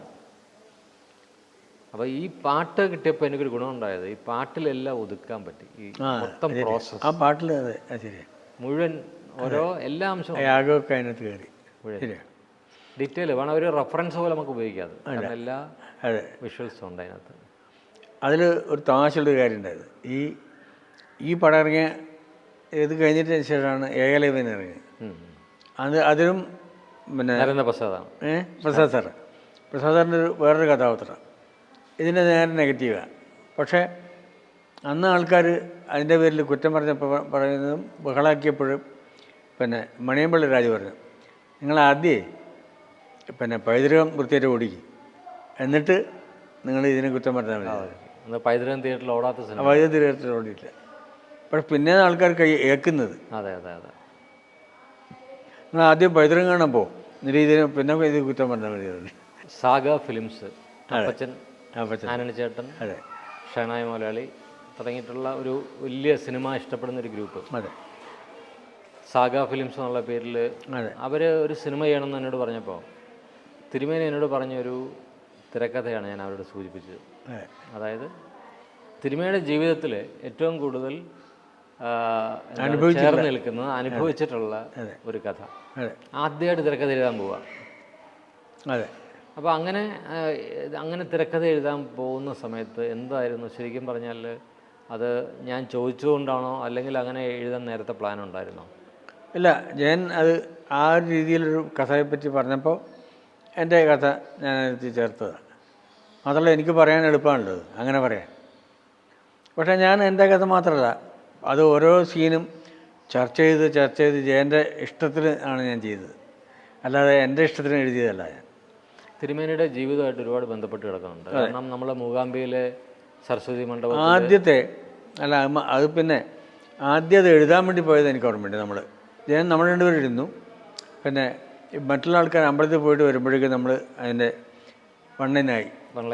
അതെ, ഇങ്ങനെ ഓടിപ്പോയി. കാരണം എൻ്റെ ലൈഫാണിത്. അതെ, അതിൻ്റെ തുടക്കം അവസാനം വരെ എനിക്കറിയാം എങ്ങനെയാണ് പോകേണ്ടത്. പക്ഷേ അതിന് പിന്നെ വേണ്ട ബാക്കിയുള്ള സംഭവങ്ങളെല്ലാം ജയനുമായിട്ട് ചർച്ച ചെയ്തിട്ടാണ് പിന്നെ ചെയ്തത്. ആ പടത്തിൻ്റെ കൂടെ ഞാൻ ഉണ്ടായിരുന്നു. അവസാനത്തെ സീൻ വരെ ആദ്യം മുതൽക്ക് എല്ലാ സീനും ഞാൻ കണ്ടുകൊണ്ട് ചെയ്തതാണ്. എനിക്ക് ഏറ്റവും ഇഷ്ടപ്പെട്ടത് സൗമ്യാജുലു അതിൽ അഭിനയിക്കുന്നു. ശങ്കരാഭരണം കഴിഞ്ഞിട്ട് സൗമ്യാജുലു അഭിനയിക്കുന്ന സിനിമയാണ്. ഈ അപ്പച്ചന് ഭയങ്കര ഇഷ്ടമാണ്. അതെ, കർണാടക സംഗീതം പ്രത്യേകിച്ചും. ഭരണി സ്റ്റുഡിയോയിൽ സ്വകസുഖാമൃതമോ ദാസേട്ടൻ അത് പാടുന്നു. ഞാൻ നോക്കുമ്പോൾ അപ്പച്ചൻ കരയുന്നു, ഇങ്ങനെ കണ്ണീന്ന് വെള്ളം വരികയാണ്. ഞാൻ അപ്പച്ചനടുത്ത് പോയി. എനിക്ക് ഓർത്ത് ഇനി എന്തെങ്കിലും ടെൻഷൻ ഉണ്ടോയെന്ന് ഓർത്താൻ ചെന്നു. ഞാൻ ചോദിച്ചു, അപ്പച്ച ഇത് എന്തെങ്കിലും പ്രശ്നമുണ്ടോയെന്ന് ചോദിച്ചു. എന്നോട് ചോദിച്ചു, എത്ര പാട്ടുണ്ട് പടത്തിൽ? ഞാൻ പറഞ്ഞു 11 പാട്ടുണ്ട്. ഓ, എനിക്ക് വേറെ ഒന്നും വേണ്ട. കാരണം ഈ ഇങ്ങനെയുള്ള പാട്ടുകൾ മാത്രം വേണമെന്ന്. ഇന്നും ഈ സോപാനം ടി വിയിൽ എവിടെയെങ്കിലും കാണിച്ചിട്ടുണ്ടെങ്കിൽ അപ്പച്ചൻ വിളിക്കും. തിയേറ്ററിൽ വലുതായിട്ട് കളക്ട് ചെയ്തില്ല, പക്ഷേ എനിക്ക് അഭിമാനമാണ് ആ സിനിമ. എപ്പോഴും ഞാൻ ഏറ്റവും കൂടുതൽ ഇഷ്ടപ്പെടുന്നു. എന്നോട് പറഞ്ഞിട്ടുണ്ട്. അപ്പം ഇത്രയും കൂടുതൽ പാട്ടുകളുള്ള ഒരു സിനിമ, 11 കീർത്തനങ്ങൾ ഉൾപ്പെടെ 11 പാട്ടുകളുണ്ട്. അതെ. അപ്പോൾ അതിൽ തിരുമേനിയുടെ ജീവിതവുമായിട്ട് ഒരുപാട് ബന്ധപ്പെട്ട കഥ ഉണ്ട്. അതിൽ പ്രണയമാണ് വിഷയം. അതിലേറ്റവും മനോഹരമായ ഗാനം എനിക്ക് പേഴ്സണലി ഉള്ളത് താരനൂപുരം അസാധ്യമായൊരു പാട്ടാണ്. അതെന്തൊരു പ്രയോഗമാണ്. ഞങ്ങൾ താരനൂപുരം ചാർത്തി താരനൂപുരം ചാർത്തി നീലയാമം, അതെല്ലാം ഒരു ദൈവികമായ ഒരു കൾച്ചർ ഉണ്ടായിരുന്നു. അത് മൂകാംബിയിൽ നിന്നല്ല ഷൂട്ട് ചെയ്യുന്നത്. അതെ, പിന്നെ സൗവർണയുടെ തീരത്ത് തന്നെയാണ് ഷൂട്ട് ചെയ്യുന്നത്. അനുഭവിച്ച സ്ഥലം തിരുമേനിയുടെ പ്രണയം കണ്ടുപിടിക്കപ്പെട്ടു ആ സരസ്വതി മണ്ഡപത്തിൽ വെച്ച്. അതെ, ഞാൻ ഇതെല്ലാം കഴിഞ്ഞ് പരാജയപ്പെട്ടിട്ട് ഞാൻ അമ്മയുടെ അടുത്താണ് പോകുന്നത്. അവിടെ വെച്ചിട്ട് എനിക്കൊരു പുതിയ ജീവൻ തന്നത് അമ്മയാണ്, അക്ഷരം തന്ന അമ്മയാണ്. ശരിക്കും ഈ പ്രണയകഥയ്ക്ക് ശേഷമാണോ ദേവദുന്ദുഭി എഴുതാൻ? എല്ലാതിനും സംശയമില്ല. ആ പ്രണയമാണ് അല്ലെങ്കിൽ അതിൻ്റെ പരാജയമാണ് എൻ്റെ ജീവിതത്തെ ഉയർത്തെഴുന്നേൽപ്പിച്ചത്. യാതൊരു സംശയമില്ല. അത് തമ്പിച്ചേട്ടനൊക്കെ പറയാറുണ്ട്, പ്രണയം പരാജയപ്പെട്ട ഒരാൾക്ക് എഴുതാൻ പറ്റുള്ളൂ എന്ന്. അദ്ദേഹം പറഞ്ഞു അതുപോലെ എൻ്റെ എഴുത്തിലെല്ലാം അനുസരിച്ചാണ്. എൻ്റെ പാട്ടിലെല്ലാം ഉള്ളത് ഒരു ചെറിയ തരളമായ ഒരു പ്രണയത്തിൻ്റെയും പ്രണയ നൈരാശ്യത്തിൻ്റെയും കാര്യം ഉണ്ടാവും. അതെല്ലാം മനുഷ്യരുടെ ഉള്ളിലുണ്ടാവും. എനിക്ക് ഏറ്റവും തിരുവേണ്ടി ഇഷ്ടമുള്ള വരികൾ എന്തിനു വേറൊരു സൂര്യോദയം ഉണ്ടല്ലേ, അതിലൊക്കെ ഉണ്ട് പാട്ട്. ഭയങ്കര ഒരു പക്ഷേ ഞാൻ ഒരിക്കലും പരാജയപ്പെട്ടു എന്ന് ഞാൻ പറയില്ല. കാരണം അത് വിജയമാണ് എനിക്ക് കിട്ടിയത്. അമ്മ തന്ന് അത് വിജയിപ്പിച്ചു. അതുകൊണ്ടാണ് അമ്പലപ്പുഴ ഉണ്ണിക്കണ്ണനൊക്കെ പറയുമ്പോഴൊക്കെ അതിലൊരിക്കലും നൈരാശ്യമല്ല. അതിൽ മറ്റേ അഗ്നിസാക്ഷിയായി ഇലത്താൽ ചാർത്തിയൻ അദ്യാനുരാഗം ധന്യമാകും. അതാണ് പ്രതീക്ഷയാണ്. ആ പ്രതീക്ഷയാണ് വേണ്ടത് എപ്പോഴും. ആ പടത്തിലൂടെയും ഞാൻ പറയാൻ ഉദ്ദേശിച്ചത്, അവസാനം അത് ജയൻ്റെ ഒരു സങ്കല്പമാണ്. അവർ പിടിച്ചിട്ടുണ്ടെങ്കിൽ ദൂരത്തേക്ക് ഇങ്ങനെ യാത്ര ചെയ്തു പോകുന്നത്. അതൊരു പുതിയ ലോകത്തേക്ക് പുതിയ യാത്രയായിട്ടാണ് ഞാൻ സങ്കല്പിച്ചത്. ഒരു പ്രസാദം പോലെ ഞാൻ സ്വീകരിക്കുകയും അതെ അവസാനം പറഞ്ഞല്ലേ ഒരു പ്രസാദം മാത്രമേ അവളെ തൊടുന്നുള്ളൂ. അതെ, അത്രയും തൊടുന്നുള്ളൂ. അതുവരെ അത്രയും പവിത്രമായിട്ടുള്ളൊരു പ്രണയമാണ്. ഒന്നും ചെയ്തില്ല. അവിടുന്ന് പോലും ആ നടയുന്ന പോലും തൊടുന്നില്ല. പിന്നെയാണ് അയാൾ കൈ വെച്ചതിന് ശേഷം എടുത്ത് കൈ വെച്ചതിന് ശേഷമാണ് ഇയാൾ ഇങ്ങനെ പിടിക്കുന്നത്. അത്ര വിശുദ്ധമായിട്ടുള്ളൊരു സംഭവം. അതൊക്കെ പലരും എന്നോട് പറഞ്ഞിട്ടുണ്ട്. ഇപ്പോഴും ആൾക്കാർ എൻ്റെ ഏറ്റവും നല്ല പാട്ടുകളും പടവും ഒക്കെ ഉള്ളത് സോപാന എന്ന് പറയുന്ന ആൾക്കാരുണ്ട്. പുടവയായി നിലാവുലഞ്ഞു. രാവിലെ അതെ, എന്തൊരു അത് കോൺസെപ്റ്റ്. ആ ട്യൂണും അതെ, അതിന് നല്ല രസമായിരുന്നു. പുടവയായി നിലാവുലഞ്ഞു ഋതുപരിണയം തുടങ്ങി. ആ എന്താ ഭയങ്കര ഫീൽ. അപ്പോൾ അവിടെ അത് മൂകാംബിയുടെ ആ പരിസരത്തുള്ള ഒരുപാട് ഉണങ്ങിയ പുല്ലുകളുള്ളൊരു സ്ഥലത്ത്. അതെ, ഞാനിപ്പോഴും വിശ്വസിക്കുന്നത് ആ പാട്ടും ആ പാട്ടിൻ്റെ എല്ലാ വൈഭവങ്ങളും ആ സ്ക്രിപ്റ്റും ഒക്കെ ജയനുള്ളതാണ്. ജയൻ്റെ മാർക്കാണ് ഇത്. വേദന എന്ന് പറയുന്നത് പരസ്പരം നമ്മൾ പങ്കുവെക്കാം. നമ്മുടെ ജീവിതത്തിലും എല്ലാവർക്കും വേദനകൾ എല്ലാവർക്കും ഉണ്ടാവും. ഇപ്പം പ്രത്യേകിച്ച് പ്രണയം എന്ന് പറയുമ്പോൾ അത് ലോകത്ത് അനുഭവിക്കാത്ത ആരും ഉണ്ടാവും അല്ലേ. അതിങ്ങനെ ഇമാജിനേഷനേക്കാൾ കൂടുതൽ യാഥാർത്ഥ്യം മുന്നിലേക്ക് വരുമ്പോഴാണല്ലോ അതിൻ്റെ ഒരു അല്ലേ. എപ്പോഴും നമ്മുടെ ഉള്ളിൽ കൊണ്ടിരുന്നതിന്. അതെ, പൊന്മേഘമേ എന്ന് തുടങ്ങുന്ന ഗാനമുണ്ട്. അതെ, അത് ഈ ഇവൻ വരുന്ന ദിവസം അവിടെ ഒരു വരവേൽപ്പ് പോലെ കാർത്തിക വിളക്ക് വെക്കണം. വരുന്ന വഴികളിൽ മുഴുവൻ വീടുകളിൽ വിളക്ക്. അപ്പോൾ ഞാൻ ട്രെയിനിൽ പോകുന്ന സമയത്ത് പലപ്പോഴും കോട്ടയം ട്രിവാൻഡ്രം പോകുമ്പോഴൊക്കെ കാർത്തിക ദീപം എല്ലാ വീടുകളിലും ഭയങ്കര ഭംഗിയാണ്. അപ്പോൾ ഒരു വരവേൽപ്പ് പോലെ തന്നെയാണ് തോന്നുന്നത്. അപ്പം ഞാൻ ആ സിറ്റുവേഷൻ തിരുമാനം ഇത്രേ പറഞ്ഞുള്ളൂ.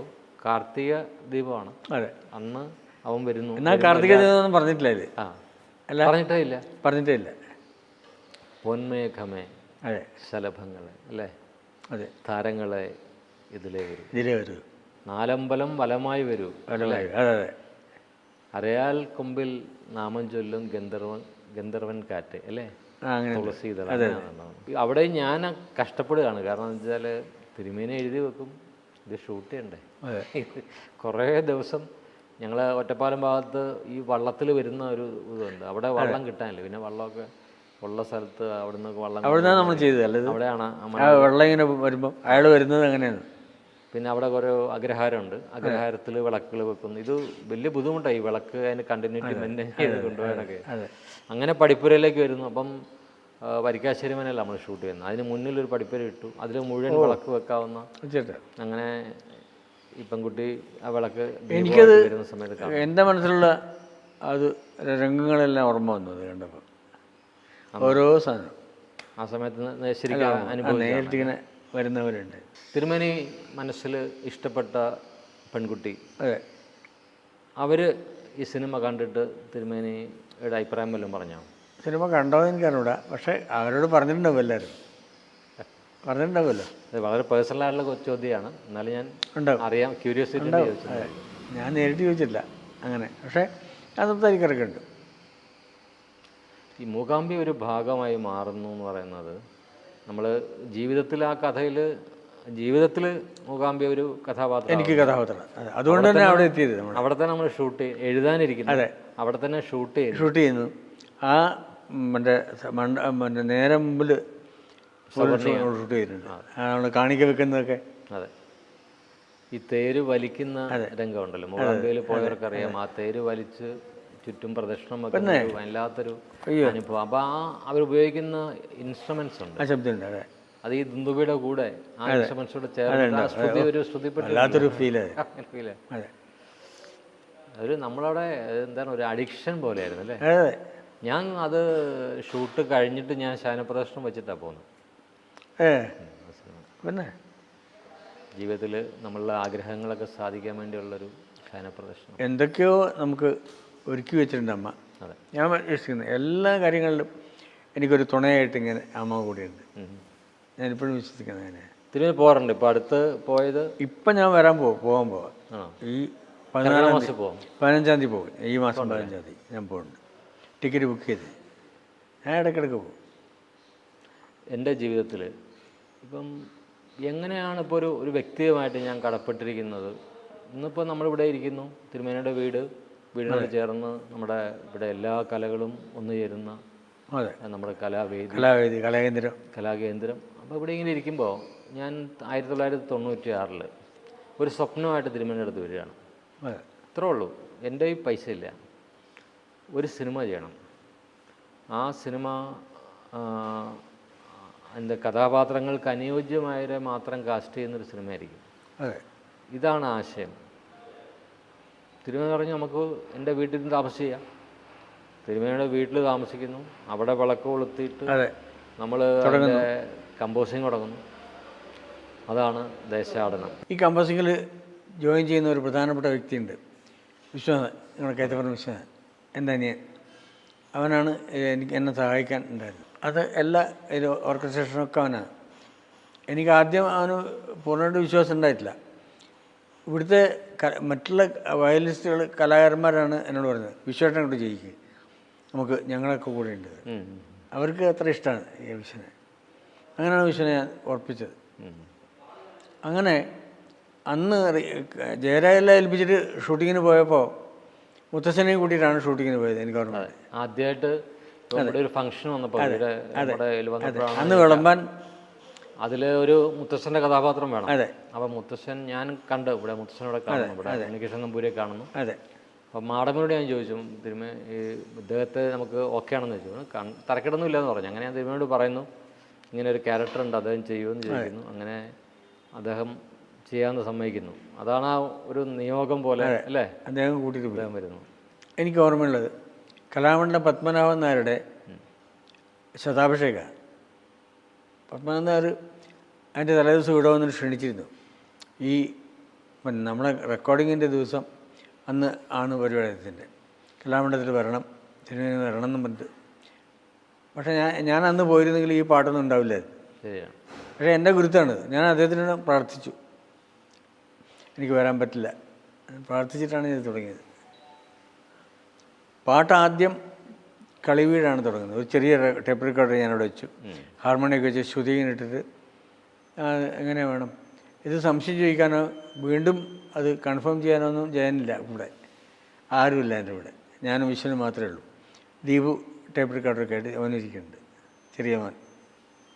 അന്നവനും 10 വയസ്സായിട്ടേ ഉള്ളൂ.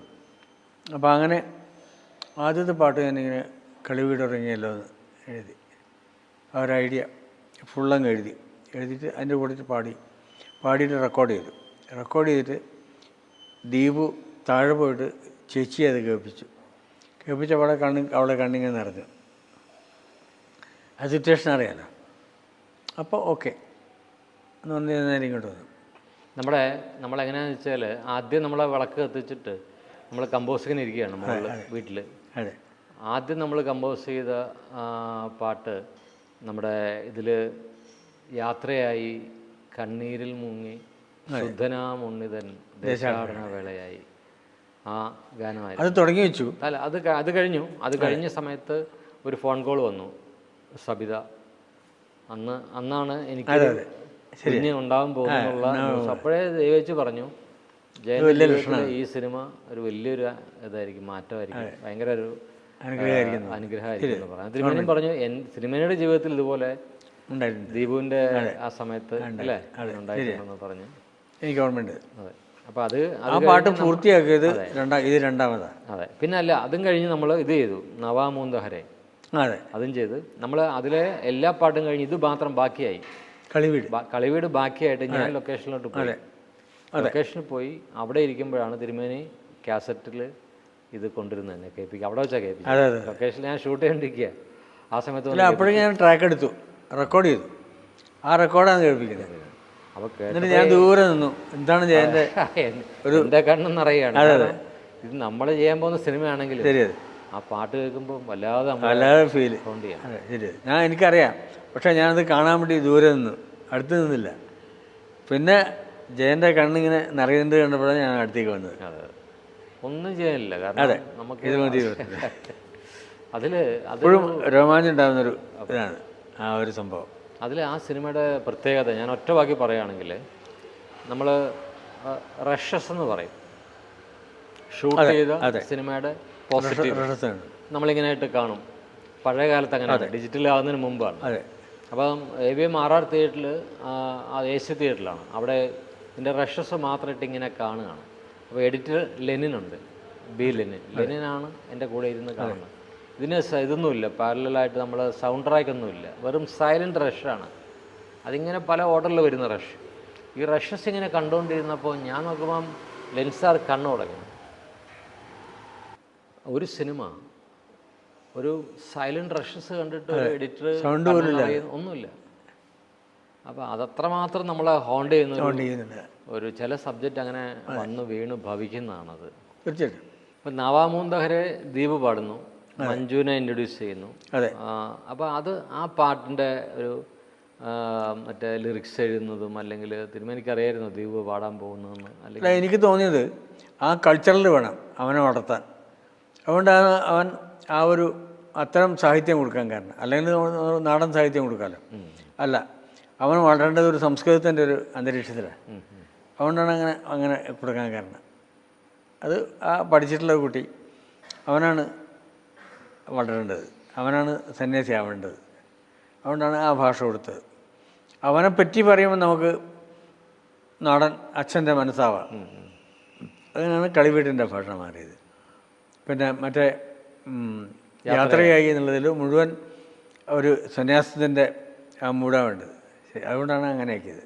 പദചലനങ്ങൾ പ്രദക്ഷിണമാകണേ, ദേഹം ശ്രീകോവിലാകണമേ, നിത്യകർമ്മങ്ങൾ സാധനയാകണേ, അന്നം നൈവേദ്യമാകണമേ, യാത്രയായി കണ്ണീരിൽ മുങ്ങി ശുദ്ധനായ ഉണ്ണിയുടെ ദേശാടന യാത്രയാണ്. അതാണ് എല്ലാത്തിൻ്റെ ആ ഭാഷ. നമ്മളത് അത്ര മനഃപൂർവ്വമൊന്നുമല്ല, അത് അങ്ങനെ ദൈവം നിശ്ചയിക്കുന്ന അമ്മ അങ്ങനെ നിശ്ചയിക്കുന്നത്.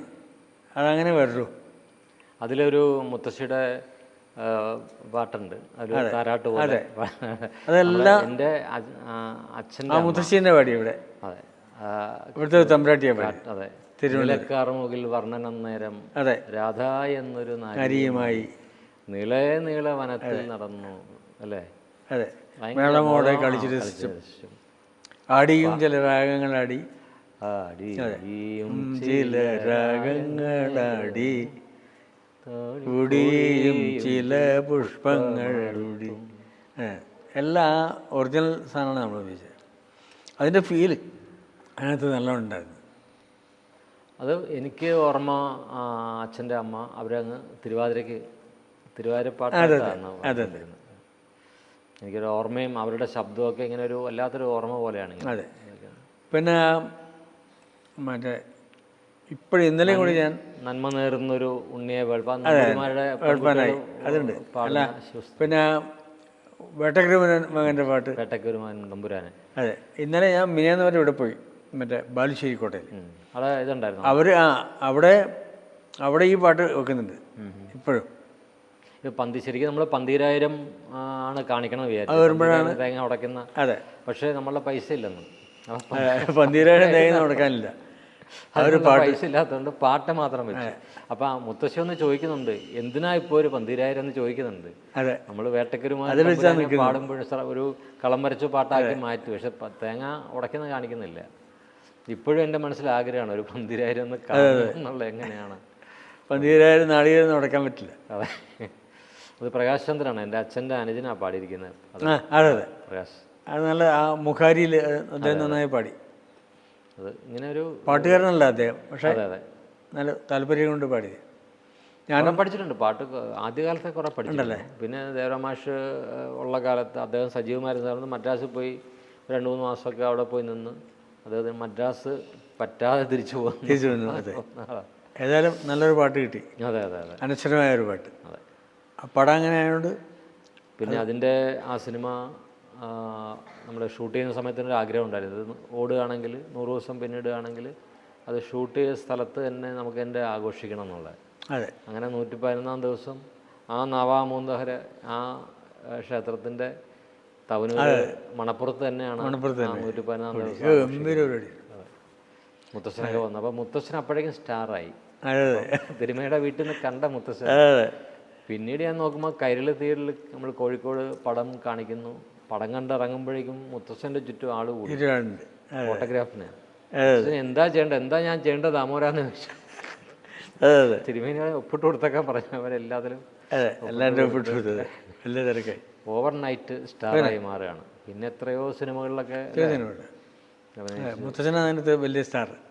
അതിൽ എല്ലാവരും അതിനകത്ത് വർക്ക് ചെയ്ത എല്ലാവരും വലിയ രീതിയിൽ അറിയാം. ഞാൻ ആദ്യമായിട്ട് പിന്നെ മ്യൂസിക് ചെയ്യുന്നത് അതിലാണ്. അത് എൻ്റെ പടത്തിലാണ് തുടങ്ങുന്നത്. പിന്നെ അതിൽ വേറെ സോപാനത്തിൽ ആദ്യം തിരക്കഥ എഴുതി. അതെ. ദേശാടനത്തിൽ ആദ്യം സംഗീതം ചെയ്തു. പിന്നെ ദീപാങ്കുരൻ സോപാനത്തിൽ അഭിനയിച്ചതിൽ പാടി. വിശ്വേട്ടൻ ഇതിൻ്റെ അസോസിയേറ്റ് ആയിട്ട് തുടങ്ങി. പിന്നെ മുത്തശ്ശൻ അഭിനയിക്കുന്നു. അവൻ തിരുമേനിയുടെ കുടുംബം എൻ്റെ കൂടെ എല്ലാ കുടുംബം, അതാണ് കുടുംബ ബന്ധം എന്ന് പറയുന്നത്, ഒരു സഹോദര ബന്ധം എന്ന് പറയുന്നത്. അത് വലിയൊരു, എനിക്ക് എങ്ങനെയാണെന്ന് അറിയില്ല. വിശ്വേട്ടൻ്റെ വേളിക്ക് ഞാൻ കല്യാണം അവിടെ കൈതപ്പുറത്ത് വന്നതും അവിടെ ഇരുന്ന് നമ്മൾ അവിടെ ഇരിക്കുന്ന സമയത്താണ്, അല്ലെങ്കിൽ ആ വേളി നടക്കുമ്പം അവിടെ പാടുന്ന ഭാഗ്യാത ലക്ഷ്മി വാരമ്മ കീർത്തനം കേട്ടു. അപ്പോൾ നമ്മൾ കളിയാട്ടത്തിൻ്റെ കമ്പോസിങ് നടക്കുക. വേളിക്ക് വെളുപ്പാങ്കാലം ചെയ്തു, 100 വെറ്റില 100 വായാടി തത്തമ്മേ, പിന്നെ പഴുക്കടക്ക തൂണ് മനഞ്ഞോ. പഴുക്കടക്ക തൂണ് സങ്കല്പം എനിക്കറിയില്ല, തിരുമേനി പറഞ്ഞപ്പോഴാണ് എനിക്കറിയുന്നത്. അത് വലിയ അവിടെ ആ ഭാഗത്ത് ഭയങ്കര. പിന്നെ വണ്ണാത്തിപ്പുഴ. അപ്പോൾ വണ്ണാത്തിപ്പുഴ തീരത്തുനിന്നുള്ള ഗാനം ഈ ഒരു എന്താണ് കീർത്തനത്തിൻ്റെ ഒരു ഫീൽ എൻ്റെ മനസ്സിലുണ്ട്. ഞാൻ തിരുമേനി സജസ്റ്റ് ചെയ്യുന്നത് ആ കീർത്തനം നമുക്ക് അതിലേക്ക് കൊണ്ട് ആ മോണം കൊണ്ട് നമ്മൾ പാടിക്കുകയും ചെയ്തു വേറൊരു. അതെ അതെ അതെ അതെ അതെ അന്ന് പാടിയ കുട്ടി. അതെ അതെ. തിരുമേനിയുടെ ബന്ധുവായിരുന്നല്ലോ. അതെ. അപ്പം അത് കതിവനൂർ വീരനെ നോമ്പ് നോറ്റിരുന്നു പാടിയത് അതായിരുന്നു. അത്രയും പാടി. അതിൽ മറ്റേ ഗോപൻ പാടി. അതെ, ഗോപൻ എത്രയോ നാൾ സിനിമയിൽ പാടാൻ വേണ്ടി നിന്നില്ല. ഈ ശരിക്കും ദേശാടനം കഴിഞ്ഞ് ഇമ്മീഡിയറ്റ് ആണ് നമ്മൾ കളിയാട്ടത്തിലോട്ട് കയറുന്നത്. ഇപ്പോൾ നമ്മൾ ദേശാടനത്തിൻ്റെ ഒരു വൈദിക അന്തരീക്ഷത്തിൽ നിന്ന്, നല്ല സന്യാസത്തിൻ്റെ അന്തരീക്ഷത്തിൽ നിന്ന് പെട്ടെന്നാണ് ഇതിൽ കളിയാട്ടത്തിലേക്ക് വരുന്നത്. അത് തെയ്യം. തിരുമേനിയുടെ തന്നെ തീച്ചാമുണ്ടി എന്നുള്ള കവിത, അതിൽ നിന്നാണ് ഞാൻ ഇൻസ്പയർ ചെയ്യുന്നത്. ഒഥല്ലോ അതിലേക്ക് ചേർക്കുകയാണ്. അങ്ങനെ ചേർത്ത് മട്ടന്നൂരിനെ വിളിച്ച് മട്ടന്നൂരിനെ കൊണ്ട് നമ്മൾ എഴുതിക്കുകയാണ്. അപ്പോൾ ചതിത്തിയിൽ പൊള്ളലേറ്റ തീച്ചാമുണ്ടിയുടെ കഥ പറയണം. അപ്പോൾ അതിനുവേണ്ടി കവിത ഭയങ്കര പോപ്പുലറായിരുന്നു. അങ്ങനെ 7 മലയോളം മേലേക്ക് 7 കോലോളം താഴേക്ക് കോലത്ത് നാടിന്റെ വക്കോളം അതിൽ കൂടുതൽ എന്തു പറയാനാണോ ആ നാടിന്റെ. അപ്പം അത് നിലനിർത്തിക്കൊണ്ടാണ് നമ്മൾ ഒഥല്ലോ പറയുന്നത്. അപ്പം ഇങ്ങനെ ആ കഥ പറയുമ്പോൾ എനിക്ക് ഒരു തരത്തിലും അറിയാത്ത അന്തരീക്ഷം. പക്ഷേ ഒഥല്ലോ വളരെ ബാക്കിലേ ഉള്ളൂ. കേരളീയമായ കഥ തന്നെയാണ്. ഒരു പിന്നെ ആഢ്യ ബ്രാഹ്മണ കുടുംബത്തിലെ ഒരു മോള് ഒരു പെരുമലേനെ പ്രേമിക്കുന്ന ഒരു സംഭവമല്ലേ. അതും വേഷത്തെ പ്രേമിക്കുന്നത്. ശരിക്ക് അയാളുടെ വേഷത്തെയാണ് അയാൾ പ്രേമിക്കുന്നത്. അതെ അതെ. അവൻ ആ വേഷം കെട്ടി വരുന്നു, ആ തീയിലിറങ്ങുന്ന ഒറ്റക്കൊലത്തെയാണ്. ഒറ്റക്കൊലത്തെയാണ്. അതാണ്. അപ്പോൾ വീരകഥകൾ, തീയിൽ ചാടിയ വീരകഥകൾ അവൾ കേട്ടു. എല്ലാറ്റിലും അതിനുണ്ട് ആ പശ്ചാത്തലമാണ്. എനിക്കറിയാവുന്ന പശ്ചാത്തലമാണ്. എനിക്കാണ് തീരെ അറിയില്ല, തെയ്യം കണ്ടിട്ടുമില്ല. അതുപോലെ തന്നെ ഈ അന്തരീക്ഷത്തെ കുറിച്ച് അതൊന്നും തോന്നില്ല. പക്ഷെ തിരുമേനി പറഞ്ഞു കേട്ടാണ് ഞാൻ കൂടുതൽ അറിയുന്നത്. അപ്പം ഈ വെളിക്ക് വെളുപ്പാങ്കാലമായ ട്യൂൺ തിരുമേനി ചെയ്തു കഴിഞ്ഞിട്ട് നമ്മൾ ആ എഴുതാനിരിക്കുമ്പം എങ്ങനെയാണ് തിരുമേനിക്ക് ആ ഒരു കോൺസെപ്റ്റ്? അത് മാത്രമല്ല, അത് ട്യൂണും ഇത് രണ്ടും ഞാനാണല്ലോ. പിന്നെ ഇളയരാജ എടുത്ത് ഞാൻ വേറൊരു കമ്പോസിങ്ങിന് ഇളയരാജ എടുത്ത് ജാസനടുത്ത് പോയപ്പോൾ അദ്ദേഹത്തിനോട് ചോദിച്ചു. അപ്പോൾ പിന്നെ കൂടെയുള്ള ആൾക്കാരൊക്കെ പറഞ്ഞു, ഇദ്ദേഹത്തിന് ഇന്ന് അവാർഡുണ്ട്, ഫിലിംഫെയർ അവാർഡ് എന്നറിയാം. അപ്പോൾ പുള്ളിക്ക് അന്തം വിട്ടു. എന്ത് സംഭവം പറഞ്ഞു. ഞാൻ ഇങ്ങനെ പടം ചെയ്തിട്ടുണ്ടായിരുന്നു, ആ പടത്തിന് ആ അവാർഡ് എന്ന് പറഞ്ഞു. അപ്പോൾ ഇദ്ദേഹത്തിന് ഒരു കുറച്ചൊരു ഈഗോ ഉണ്ടാവില്ലേ. പിന്നെ ഒരു 3 സ്വരത്തിനല്ല ഒരു പാട്ട് പണ്ണ മുടിയുമോ എന്നൊക്കെ പറഞ്ഞു. ഞാൻ പറഞ്ഞു, സാറേ എനിക്കാവും தெரியாது, എനിക്ക് കൊഞ്ചം എഴുത തരും, അതെങ്ങനെ പാടണം തരും, അവിടെ എഴുതാൻ വേറെ ഒന്നും എനിക്കറിയില്ല. അങ്ങനെ നമ്മൾ ചെയ്തു. എനിക്ക് കുറച്ച് എഴുതാനറിയാം, അത് സംഗീതം ചെയ്യാനും അറിയാം, അത്രേ അറിയുള്ളൂ പറഞ്ഞു. 3 സ്വരം കൊണ്ട് അഭ്യാസം കാണിക്കാനൊന്നും നമുക്ക് ആവശ്യമില്ല അല്ലേ. അപ്പോൾ അങ്ങനെ പറഞ്ഞു. ഇത്രയേ നമ്മളുള്ളൂ. അതാണ് എൻ്റെ ഈ രണ്ട് തിരുമേനി മുമ്പേ പറഞ്ഞ പോലെ തന്നെ 2 കൾച്ചറാണ്.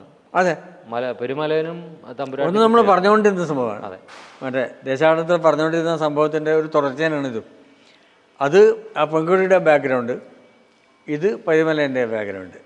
ഇത് രണ്ടും കൂടി ചെയ്തപ്പോൾ ആ ട്യൂണിലത് കറക്റ്റ് വന്നതാണ്. വേളിക്ക് വെളുപ്പാങ്കാലം താലിക്ക് കുരുത്തോല കോടിക്ക് കന്നി നിലാവ് സിന്ദൂരത്തിനു മൂവന്തി കോലത്തെ തമ്പ്രാട്ടിക്ക് മനം പോലെ മംഗല്യം, മനം പോലെ മംഗല്യം. 100 വെറ്റില 100 അതെ, 100 വെറ്റില 100 തേച്ചോ വായാടി തത്തമ്മേ പഴുക്കടക്കാത്ത കൊണ്ട് മനഞ്ഞോ മനയെണ്ണാർക്കണ്ണ. അത് നമ്മുടെ നാട്ടിൽ തന്നെയുള്ള ഈ ഏഴിമലയുടെ നാലുകെട്ടിൽ കുടിവെപ്പിനുമായും അതാണ് ഭയങ്കര ഒരു അത്രയാണ്. പ്രകൃതിയും മനുഷ്യനും എല്ലാം കൂടിയിട്ടുള്ളതാണ്. അതാണ് പ്രത്യേകിച്ച് വടക്കേ മലബാറിൻ്റെ ഒരു കൾച്ചർ തന്നെ. അതാണ് ഏഴിമലയും നമുക്ക് നാലുകെട്ടാണ്. വണ്ണാത്തപ്പുഴ നമ്മുടെ കൂട്ടുകാരിയാണ്. വേളിക്ക് വെളുപ്പാങ്കാലവും കുരുത്തോല കൊണ്ട് പിന്നെ പെരുമലേൻ്റെ ഉടയൊക്കെ ചെയ്യുന്നത് അങ്ങനെയാണ്. അപ്പോൾ അങ്ങനെ എല്ലാം പ്രകൃതിയും മനുഷ്യനും കൂടി ചേർന്നിട്ടുള്ളതാണ്. അതാണ് ആ പടത്തിൻ്റെ ഏറ്റവും വലിയ സംഭവം. ഹൈലൈറ്റാണ്. ജയൻ പറഞ്ഞിട്ടുള്ള കഥയിൽ നിന്ന് ഞാനുണ്ടാക്കിയുള്ള പാട്ടുകൾ അങ്ങനെയാണ്. മനുഷ്യൻ്റെ കഥ. ഭാഗ്യാദോ ലക്ഷ്മി പാരമ്മ നമ്മൾ മാറുമ്പോൾ അതെ, ഭാഗ്യലക്ഷ്മി ഞാൻ അങ്ങനെ എടുക്കാമെന്ന് പറഞ്ഞെങ്കിലും എനിക്ക് തോന്നി അതിനകത്ത് നമുക്ക് ഇങ്ങനൊരു ലിറിക്ക് മാറ്റാം എന്ന് പറയുന്നത്. അതാണ്, അത് നന്നാവും ചെയ്തു അല്ലേ. ഈ വണ്ണാത്തിപ്പുഴ തിരുമേനിയുടെ മനസ്സിൽ വല്ലാതെ ഞങ്ങൾ നേരെ വലത്തോട്ട് ഒഴുകുന്ന പുഴയാണ് വണ്ണാത്തിപ്പുഴ. അത് ഓരോ ഇല്ലത്തിൻ്റെ അടുത്തെത്തുമ്പോൾ പേര് മാറും. ഓ അങ്ങനെയാണ്. കണ്ണാടിപ്പുഴ അതേ പുഴയാണ് കണ്ണാടിപ്പുഴ. അതാണ് കണ്ണാടിപ്പുഴ. അതേ പുഴയാണ് കണ്ണാടിപ്പുഴ.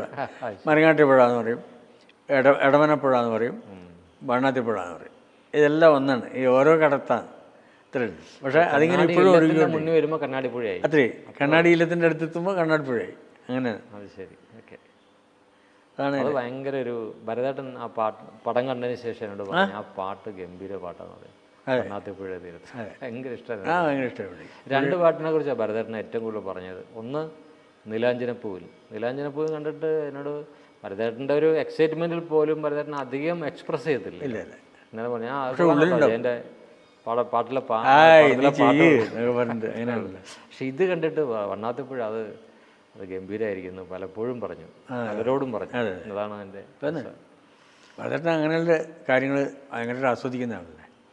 പിന്നെ അതിൽ ഏറ്റവും ഇപ്പോൾ ഷേക്സ്പിയർ പോലെ ഒരു ഗാനം എഴുതിയിട്ടുണ്ട്.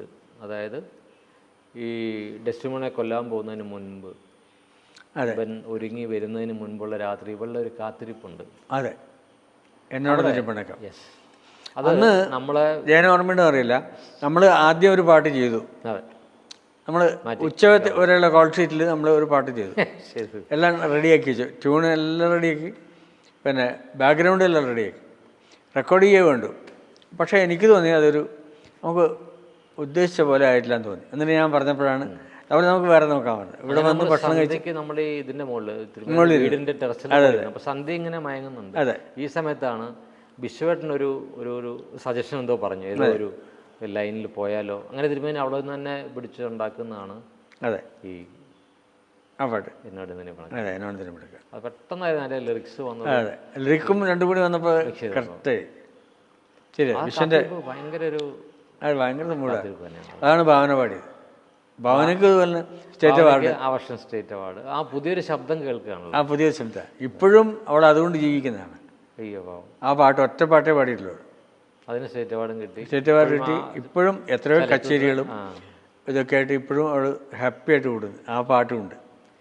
നമ്മളെ മ്യൂസിക് സിറ്റി എന്ന് പറഞ്ഞ കോഴിക്കോടുള്ള നിസാറിൻ്റെ ചെറിയൊരു സ്റ്റുഡിയോ. അതെ, മദ്രാസിലാണ് റെക്കോർഡിങ് മുഴുവൻ. ഇല്ല നമ്മളെ ദേശാടനന്മാർക്ക് നമ്മൾ ഇവിടെ തുടങ്ങിയത്. അതോടെ നിസാർ ഇതിൽ അഭിനയിക്കുകയും ചെയ്തു. കളിയാട്ടത്തിൽ അഭിനയിച്ചു. മാത്രമല്ല കോഴിക്കോട് ആർട്ടിസ്റ്റുകൾ, ഇവിടുത്തെ ആർട്ടിസ്റ്റുകൾ ഉപയോഗിച്ചിട്ട് നമ്മൾ പാട്ട് ചെയ്യുന്നത് ആദ്യമായിട്ട് ഞാനാണ്. നമ്മളെ പാട്ടാ ദേശാടന. പിന്നെയാണ് ഇവിടെ പടങ്ങൾ വന്നത്. വീട്ടിനൊക്കെ പിന്നീടാണ് വരുന്നത്. ഇവിടെ ശരിയാവുമെന്നൊക്കെ ചോദിച്ചു സംശയിച്ചാ വന്നത്. അതെ അതെ, അന്ന് ഡിജിറ്റൽ പതുക്കെ കയറി വരുന്നത് പിന്നെ അല്ലേ. നമ്മൾ പാടാൻ വേണ്ടി ഈ കോപ്പി എടുത്ത് നമ്മൾ പോകും, മറ്റേ പോയി പാടിക്കും. നിസാറ് നിസാറിന് അഭിനയിക്കണം വലിയ ആഗ്രഹമാണ്. അതെ, അങ്ങനെയാണ് നിസാറിന്റെ സ്റ്റുഡിയോയിലാണല്ലോ നമ്മൾ റെക്കോർഡ് ചെയ്യുന്നത്. അങ്ങനെയാണ് കതിവനൂർ വീരന്റെ പാട്ട്. അതെ, എനിക്ക് അത്ര സുന്ദരനായ ഒരാൾ പാടണമെന്ന് എനിക്ക് ആഗ്രഹമില്ലായിരുന്നു. പക്ഷെ നിസാറിനോടുള്ള കമ്മിറ്റ്മെന്റ് കൊണ്ട്. പക്ഷേ അതിൻ്റെ കൂടെ പാടിയ പെൺകുട്ടി വളരെ ഡൗൺ ടു എർത്ത്, അതിലൂടെ ഓക്കെ ആക്കിയത്. അപ്പോൾ അതിൽ അന്ന് പെർഫോം ചെയ്ത് സിനിമയിൽ ഷൂട്ട് ചെയ്യുമ്പം കതിവനൂർ വീരൻ തെയ്യം ചെയ്ത അദ്ദേഹത്തിനാണ് കഴിഞ്ഞ പ്രാവശ്യം പത്മശ്രീ കിട്ടിയത്. അതെ, അപ്പം അങ്ങനെ ഒരുപാട് നിയോഗങ്ങൾ നിമിത്തം ഇതിലെ ചൊല്ലുണ്ട്. ഏഴുമലയോടെ മേലേക്ക് നമ്മളെ കവിത സിനിമയിൽ ഉപയോഗിച്ചിട്ടുണ്ട്. അത് ദൂരെ നിന്ന് ഇങ്ങനെ മലയുടെ മുകളിൽ കൂടി ഇങ്ങനെ തിരുമേനിയോട് പറഞ്ഞിട്ടുണ്ട്. രാത്രിയിൽ എപ്പോഴോ നമ്മൾ കേൾക്കാം ഇങ്ങനെ ശബ്ദം. ഒരു മലയാളം മുകളിൽ കൂടി ഒരു ദീപമായിട്ട് ഇങ്ങനെ തെയ്യം പോകുന്ന ഭയങ്കര ഒരു വിഷ്വലാണത്. ഞാനത് പണ്ട് അതിലത്തൊരു ഹമ്മിങ് ഓ ഞാൻ തന്നെ ഇല്ല, അത് ഈ നെയ്യമൃതുകാർ വരുന്ന ശബ്ദമാണ്, അവർ ഉണ്ടാക്കുന്ന ശബ്ദമാണ്. ഞാനത് മ്യൂസിക്കലാക്കിയതാണ്. ഭയങ്കര ഫീൽ അത്, ഭയങ്കര ഫീലാണ് ദൂരത്ത് ഇങ്ങനെ. അപ്പോൾ ഇയാളുടെ ഒരു കൺഫ്യൂഷനുണ്ട് ആ സിറ്റുവേഷൻ വൈസ്. കാരണം അടയാളം മേടിച്ചു, അതായത് തെയ്യം ഇവിടെ അതേസമയം സംശയിക്കുന്നു, അതിൻ്റെ മൂർധന്യാവസ്ഥ നിൽക്കുകയാണ്. അപ്പോഴാണ് തെയ്യം വന്നിട്ട് പോയിട്ട് അടയാളം വലിച്ചെറിയുന്ന ഒരു രംഗമൊക്കെ ഉണ്ട്.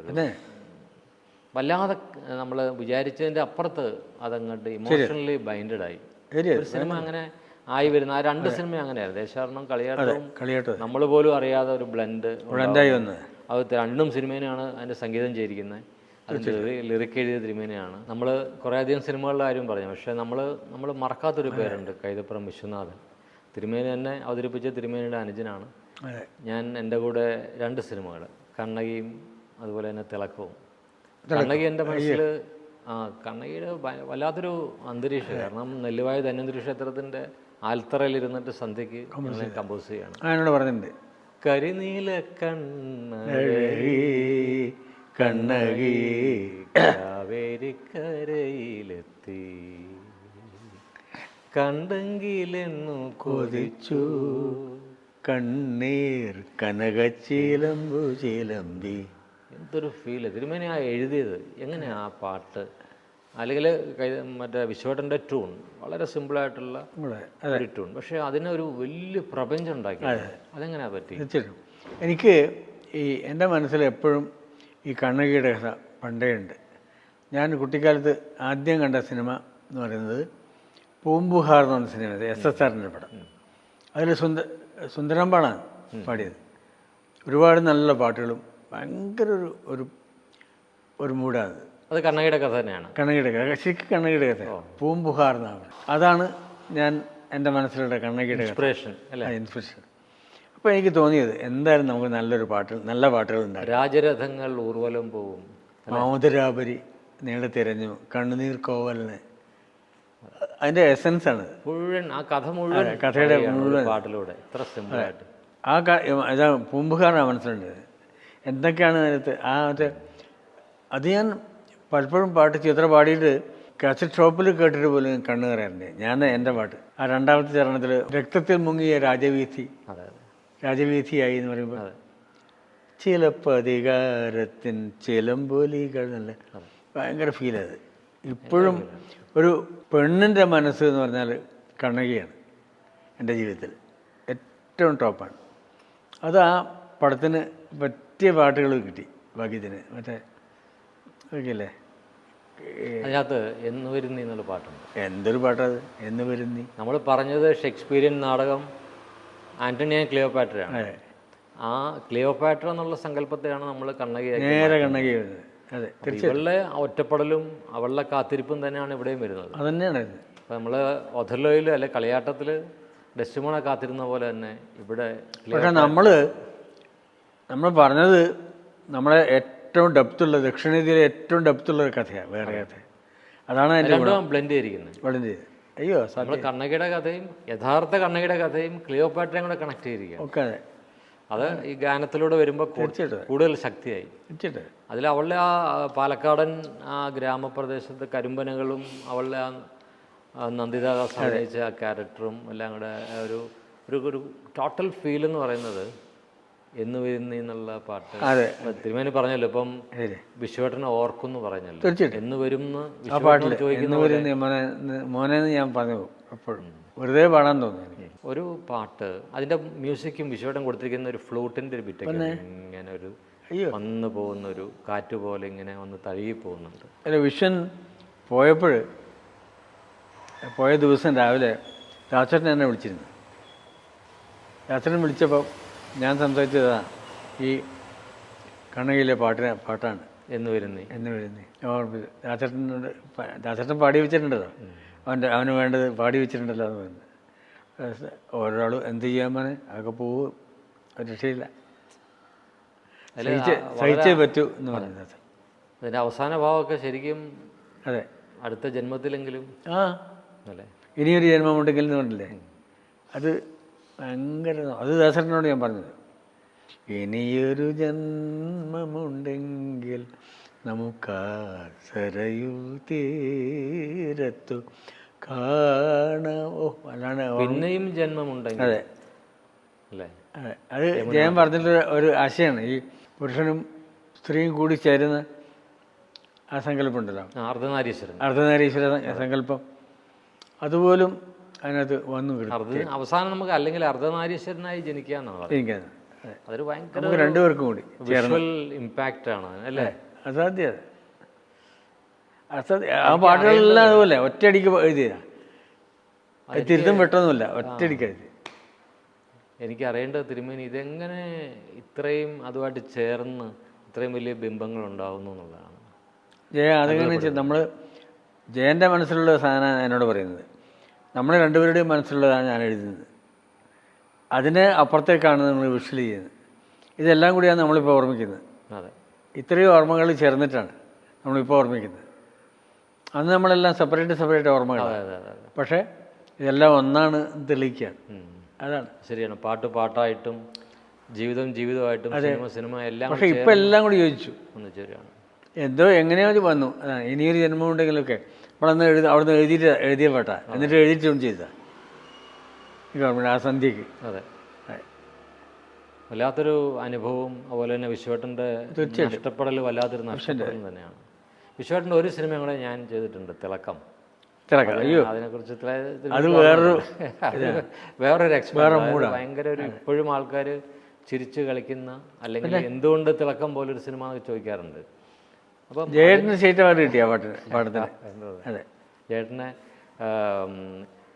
നീയൊരു പുഴയായി തഴുകുമ്പോൾ എന്നുള്ള തിരുമേനി എഴുതിയിട്ടുള്ള പ്രണയഗാനങ്ങളിൽ ഏറ്റവും സുന്ദരമായ നീയൊരു പുഴയായി. ഭയങ്കര ഫിലോസഫിക്കലാണ്. അത് ഞാൻ ഈ പറഞ്ഞ പോലെ എനിക്ക് വിഷ്വൽ ചെയ്യാൻ വലിയ ബുദ്ധിമുട്ടായിരുന്നു. എങ്ങനെ ഇത് ചിത്രീകരിക്കും, അതുപോലുള്ള ഒരു ആശയം അല്ലെങ്കിൽ ഒരു ഫിലോസഫി പറഞ്ഞു വെച്ചിരിക്കുകയാണ് ഗാനത്തിൽ. ഞാൻ ഊട്ടിലാണ് ഷൂട്ട് ചെയ്യുന്നത്. അതിൽ മറ്റേ പാട്ട് മോങ്സിൻ്റെ ഇതും കൂടി വെച്ചിട്ട് ചെയ്തില്ലേ? അതെ, അത് വളരെ സുന്ദരമായിട്ടുണ്ട്. ദാസേട്ടൻ പാടിയ പാട്ട്, നമ്മുടെ എനിക്കൊരു പെണ്ണുണ്ട് എന്നുള്ള പാട്ട്. അതെ, മുഴുവൻ നിറങ്ങളുടേതായിരുന്നു. നിറങ്ങളുടെ മുഴുവൻ എല്ലാ നിറങ്ങളും നല്ല കറുത്ത മണ്ണ്, കറുത്ത ഡ്രസ്സ്, പച്ച നിറമുള്ള ഡ്രസ്സ്, പച്ച ഈ ചക്രം പോലും ചവിട്ടുമ്പോൾ അതിന് പച്ച നിറമാണ്, എല്ലാം പച്ചയാണ്. പിന്നെ വെറൈറ്റി ഇല്ല, ഒരു വിഷ്വൽ ഇമ്പാക്റ്റ് ഉണ്ടാക്കുക എന്നുള്ളതാണ്. അല്ല, പാട്ടിനെ വെല്ലുവിളിക്കാൻ അങ്ങനെ ചെയ്യാൻ പറ്റുള്ളൂ, നിറം കൊണ്ടേ പറ്റുള്ളൂ. അതെ, ഇതിൽ മറ്റേ ജയേട്ടൻ്റെ പാട്ടുണ്ടല്ലോ, നീ ഒരു പുഴയായി. അതിൽ ഞങ്ങളൊരു സന്ധ്യയ്ക്ക് ഇവിടുന്ന് പൊള്ളാച്ചിയിൽ നിന്ന് ഷിഫ്റ്റ് ചെയ്തിട്ടാണ് ഊട്ടി ചെല്ലുന്നത്. പിറ്റേന്ന് ഷൂട്ട് ചെയ്യണം. അപ്പോൾ ഡാൻസ് മാഷ് ബൃന്ദയെ വിളിച്ചു. ഇതെങ്ങനെ ഇത് ഒന്നാമത് വളരെ പ്ലാനിങ് ഒന്നും ഇല്ല, എന്തായാലും കുറച്ച് different costumes in the sense നമ്മൾ ഈ പർദ്ദയിട്ട കുറച്ച് പേര്, വേറെ സന്യാസിനികൾ, അല്ലെങ്കിൽ പിന്നെ കുറച്ച് കന്യാസ്ത്രീകൾ, ഇങ്ങനെ കുറേ പേരെ ഇങ്ങനെ പല എല്ലാ ജാതിയിലുള്ള എല്ലാ അങ്ങോട്ട് ചേർന്നിട്ടുള്ള അതിൻ്റെ ഇടയിലൂടെയുള്ള ഇവരുടെ ഒരു യാത്രയായിട്ട് വരികയും പിന്നീട് ഈ ഒരു ഇടയ്ക്കിടയ്ക്ക് സ്വിച്ച് ഓഫ് ചെയ്ത് സ്വിച്ച് ഓൺ ചെയ്ത് ക്യാമറ. അതതിൻ്റെ ഒരു പ്രത്യേകതയായിരുന്നു. ക്യാമറ ഇങ്ങനെ ചെറുതായിട്ട് ചലിപ്പിക്കും. ഒരു പ്രത്യേകതരം ഒരു ഹെഡുണ്ട്, അതിലിങ്ങനെ ക്യാമറ ചലിപ്പിക്കും. അതിൻ്റോടൊപ്പം തന്നെ സ്വിച്ച് ഓഫ് ചെയ്തിട്ട് ഓൺ ചെയ്യും. ഈ ഓഫ് ചെയ്ത് ഓൺ ചെയ്യുമ്പോൾ ഒരു ചെറിയൊരു അനക്കം പോലെ ഫീൽ ചെയ്യും. അതിപ്പോൾ നമ്മൾ ആ പാട്ട് കണ്ടാൽ അറിയാം. ടെക്നിക്കലി ഒരു വ്യത്യസ്തമായ ഒരു സമീപനമായിരുന്നു ആ പാട്ടിന് മുഴുവൻ കൊടുത്തിരിക്കുന്നത്. പിന്നെ ഈ പറഞ്ഞ നിറങ്ങളുടെ എനിക്കൊരു പെണ്ണുണ്ട് എന്നുള്ള പാട്ട്, പിന്നെ മറ്റേ എന്നെ തപം ചെയ്തത്, അത് കീർത്തനം ആ സ്ഥലത്ത്. കാരണം മുഴുവൻ തമാശകളാ കീർത്തനതാണ്. എന്നെ തപം 2 ലൈൻ ഒന്ന്. പിന്നെ ഇവരുടെ കന്നഡ പാട്ടും കൂടി ചേർത്തിട്ടുള്ളൊരു, അത് കമലസൻ്റെ. ഞാൻ സരസ്വതി വെച്ചിട്ടാണ് അത് എഴുതിയത്. എന്താ വെച്ചാൽ ഞങ്ങളുടെ നാട്ടിൽ ഒരു കളിയുണ്ട്, പൂ പറിക്കാൻ പോരുമോ എന്ന് ചോദിച്ചാൽ അങ്ങോട്ട് ഞങ്ങളൊരു ഗ്രൂപ്പ് അങ്ങോട്ട് ചെല്ലുമ്പോൾ അവരിങ്ങോട്ട് ആര് നിങ്ങൾക്ക് ആവശ്യം അതിരാവിലെ എന്ന് ചോദിച്ചാൽ അങ്ങോട്ട് ചെല്ലും. അപ്പോൾ ഒരാളുടെ പേര് പറഞ്ഞ് അവരെ വിളിക്കും, നമ്മളുടെ സൈഡിൽ നിന്ന് ഒരാളെ വിളിച്ച് 2 പേരും തമ്മിൽ കൈ പിടിച്ച് വലിച്ച് അങ്ങോട്ട് പോകും. ഇതാണ് സാധനം. അത് ചെറുപ്പത്തിൽ ഞങ്ങൾ കളിച്ചിട്ടുണ്ട്. ഞാനൊരിക്കൽ കർണാടകത്തിൽ റായ്ചൂർ എന്ന സ്ഥലത്ത് എൻ്റെ സിസ്റ്റർ അവിടെയുള്ള സമയത്ത് ഞാൻ പോയപ്പം ഒരു ദിവസം ഇതേപോലെ തന്നെ ഒരു പാട്ട് കുട്ടികൾ നിന്ന് കളിക്കുന്നുണ്ട്. കമലസണ്ട് നാസിമേ നാസിമേ വിമലസണ്ട് ബദരിമേ ബദരിമേ നിമക്ക് ആരെ ബേക്കുമാ ബേക്കുമാ എനിക്ക് ചന്ദ്രകല ബേക്കുമാ ബേക്ക് അങ്ങനെ പറഞ്ഞിട്ട് ഇവർ പരസ്പരം കൈപിടിച്ച് പോയി. അപ്പോൾ ഇത് സെയിം സാധനം തന്നെയാണ്, പക്ഷേ അങ്ങ് കളിയൊന്നും തന്നെ, പക്ഷേ ഭാഷയിലുള്ള മാറ്റം. എന്നത്തവം തിളക്കത്തിലാണ്, തിളക്കത്തിൽ പറയും അത് മറ്റേ തിളക്കത്തിൽ എന്നത്തവം പാടുന്ന സിറ്റുവേഷൻ ഭയങ്കര ടെൻസ്ഡായിട്ട് സിറ്റുവേഷൻ. കാരണം ഇവന് തിരിച്ചു പോകണം, നഷ്ടപ്പെട്ടു പോയ മകൻ തിരിച്ചെത്തുന്നു, തിരിച്ചെത്തുമ്പോൾ അവന് ഭ്രാന്താണ്. അങ്ങനെ ആ ഗ്രാമം മുഴുവൻ അവനെ ഇഷ്ടപ്പെട്ടു പോയി. പക്ഷേ അവൻ്റെ അസുഖം മാറിയപ്പോൾ അവൻ അവിടെ നിന്നല്ലെന്ന് മനസ്സിലായി, അവന് തിരിച്ചു പോകണം. ആ തിരിച്ചു പോകുന്ന മോമെൻറ്റിലാണ് എന്നത്തവൻ ചെയ്തതിനെ എന്നുള്ള ഗാനം കീർത്തനം വരുന്നത്. പക്ഷെ അതിൽ വിഷ്വൽ മുഴുവൻ ഓർമ്മയിൽ വരുന്ന മുഴുവൻ തമാശകളാണ്, ഓരോ അവൻ ചെയ്ത കുസൃതികളാണ് മുഴുവൻ കാണിക്കുന്നത് അല്ലേ, ഇവൻ്റെ കുസൃതികളാണ്. അതെ അതെ.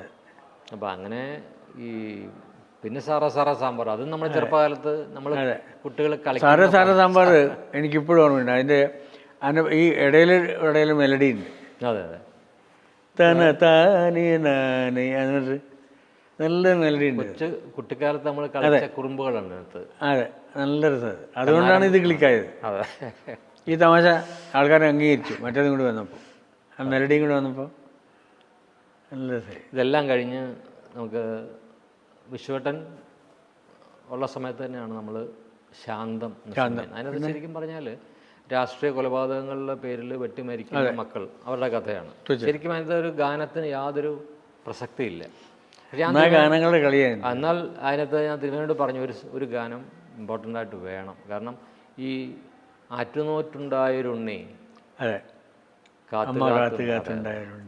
ആറ്റുനോറ്റുണ്ടായൊരുണ്ണി അമ്മ കാത്തു കാത്തുണ്ടായിരുണ്ണി അമ്പൂറ്റി കണ്ണൻ്റെ മുന്നിൽ അമ്മ കുമ്പിട്ടു കിട്ടിയ പുണ്യം ചോടൊന്നു വയ്ക്കുമ്പോൾ അമ്മയ്ക്കു നെഞ്ചിൽ കുളിരാക്കുരുന്നാകുമുണ്ണി ആറ്റുനോറ്റുണ്ടായൊരുണ്ണി. അത് ഭയങ്കര ചിത്ര പാടി നമുക്കൊരു ആ സിനിമയുടെ ഒരു ടോട്ടൽ തീമായി മാറുക, മുഴുവൻ മാറി അല്ലേ. മാത്രമല്ല അതിനകത്ത് ബാക്ക്ഗ്രൗണ്ടൊന്നുമില്ല, വെറുതെ ഒരു ഇടയ്ക്കും ഗഞ്ചറയും ഒരു സോളോ വയലിനും മാത്രമേ ഉള്ളൂ. അത് ആ വർഷത്തെ ഏറ്റവും മികച്ച സിനിമയ്ക്കുള്ള അവാർഡ് കിട്ടി. അതെ, സ്നേഹം കൊണ്ടൊരു തോണിയുണ്ടാക്ക് കാലത്തിനറ്റത്തു പോകാൻ. ഇന്നത്തെ കാലത്തും അത് പ്രസക്തിയാണ്. ഓരോ പ്രാവശ്യം രാഷ്ട്രീയ കൊലപാതകങ്ങൾ ഉണ്ടാകുമ്പോൾ ഈ സിനിമ വീണ്ടും ചർച്ച ചെയ്യപ്പെടുന്നു. പിന്നെ അതാണ് എൻ്റെ പ്രത്യേകത. നമ്മളത് ഉണ്ടാക്കിയത് ഓർമ്മയുണ്ടോ ജയൻ?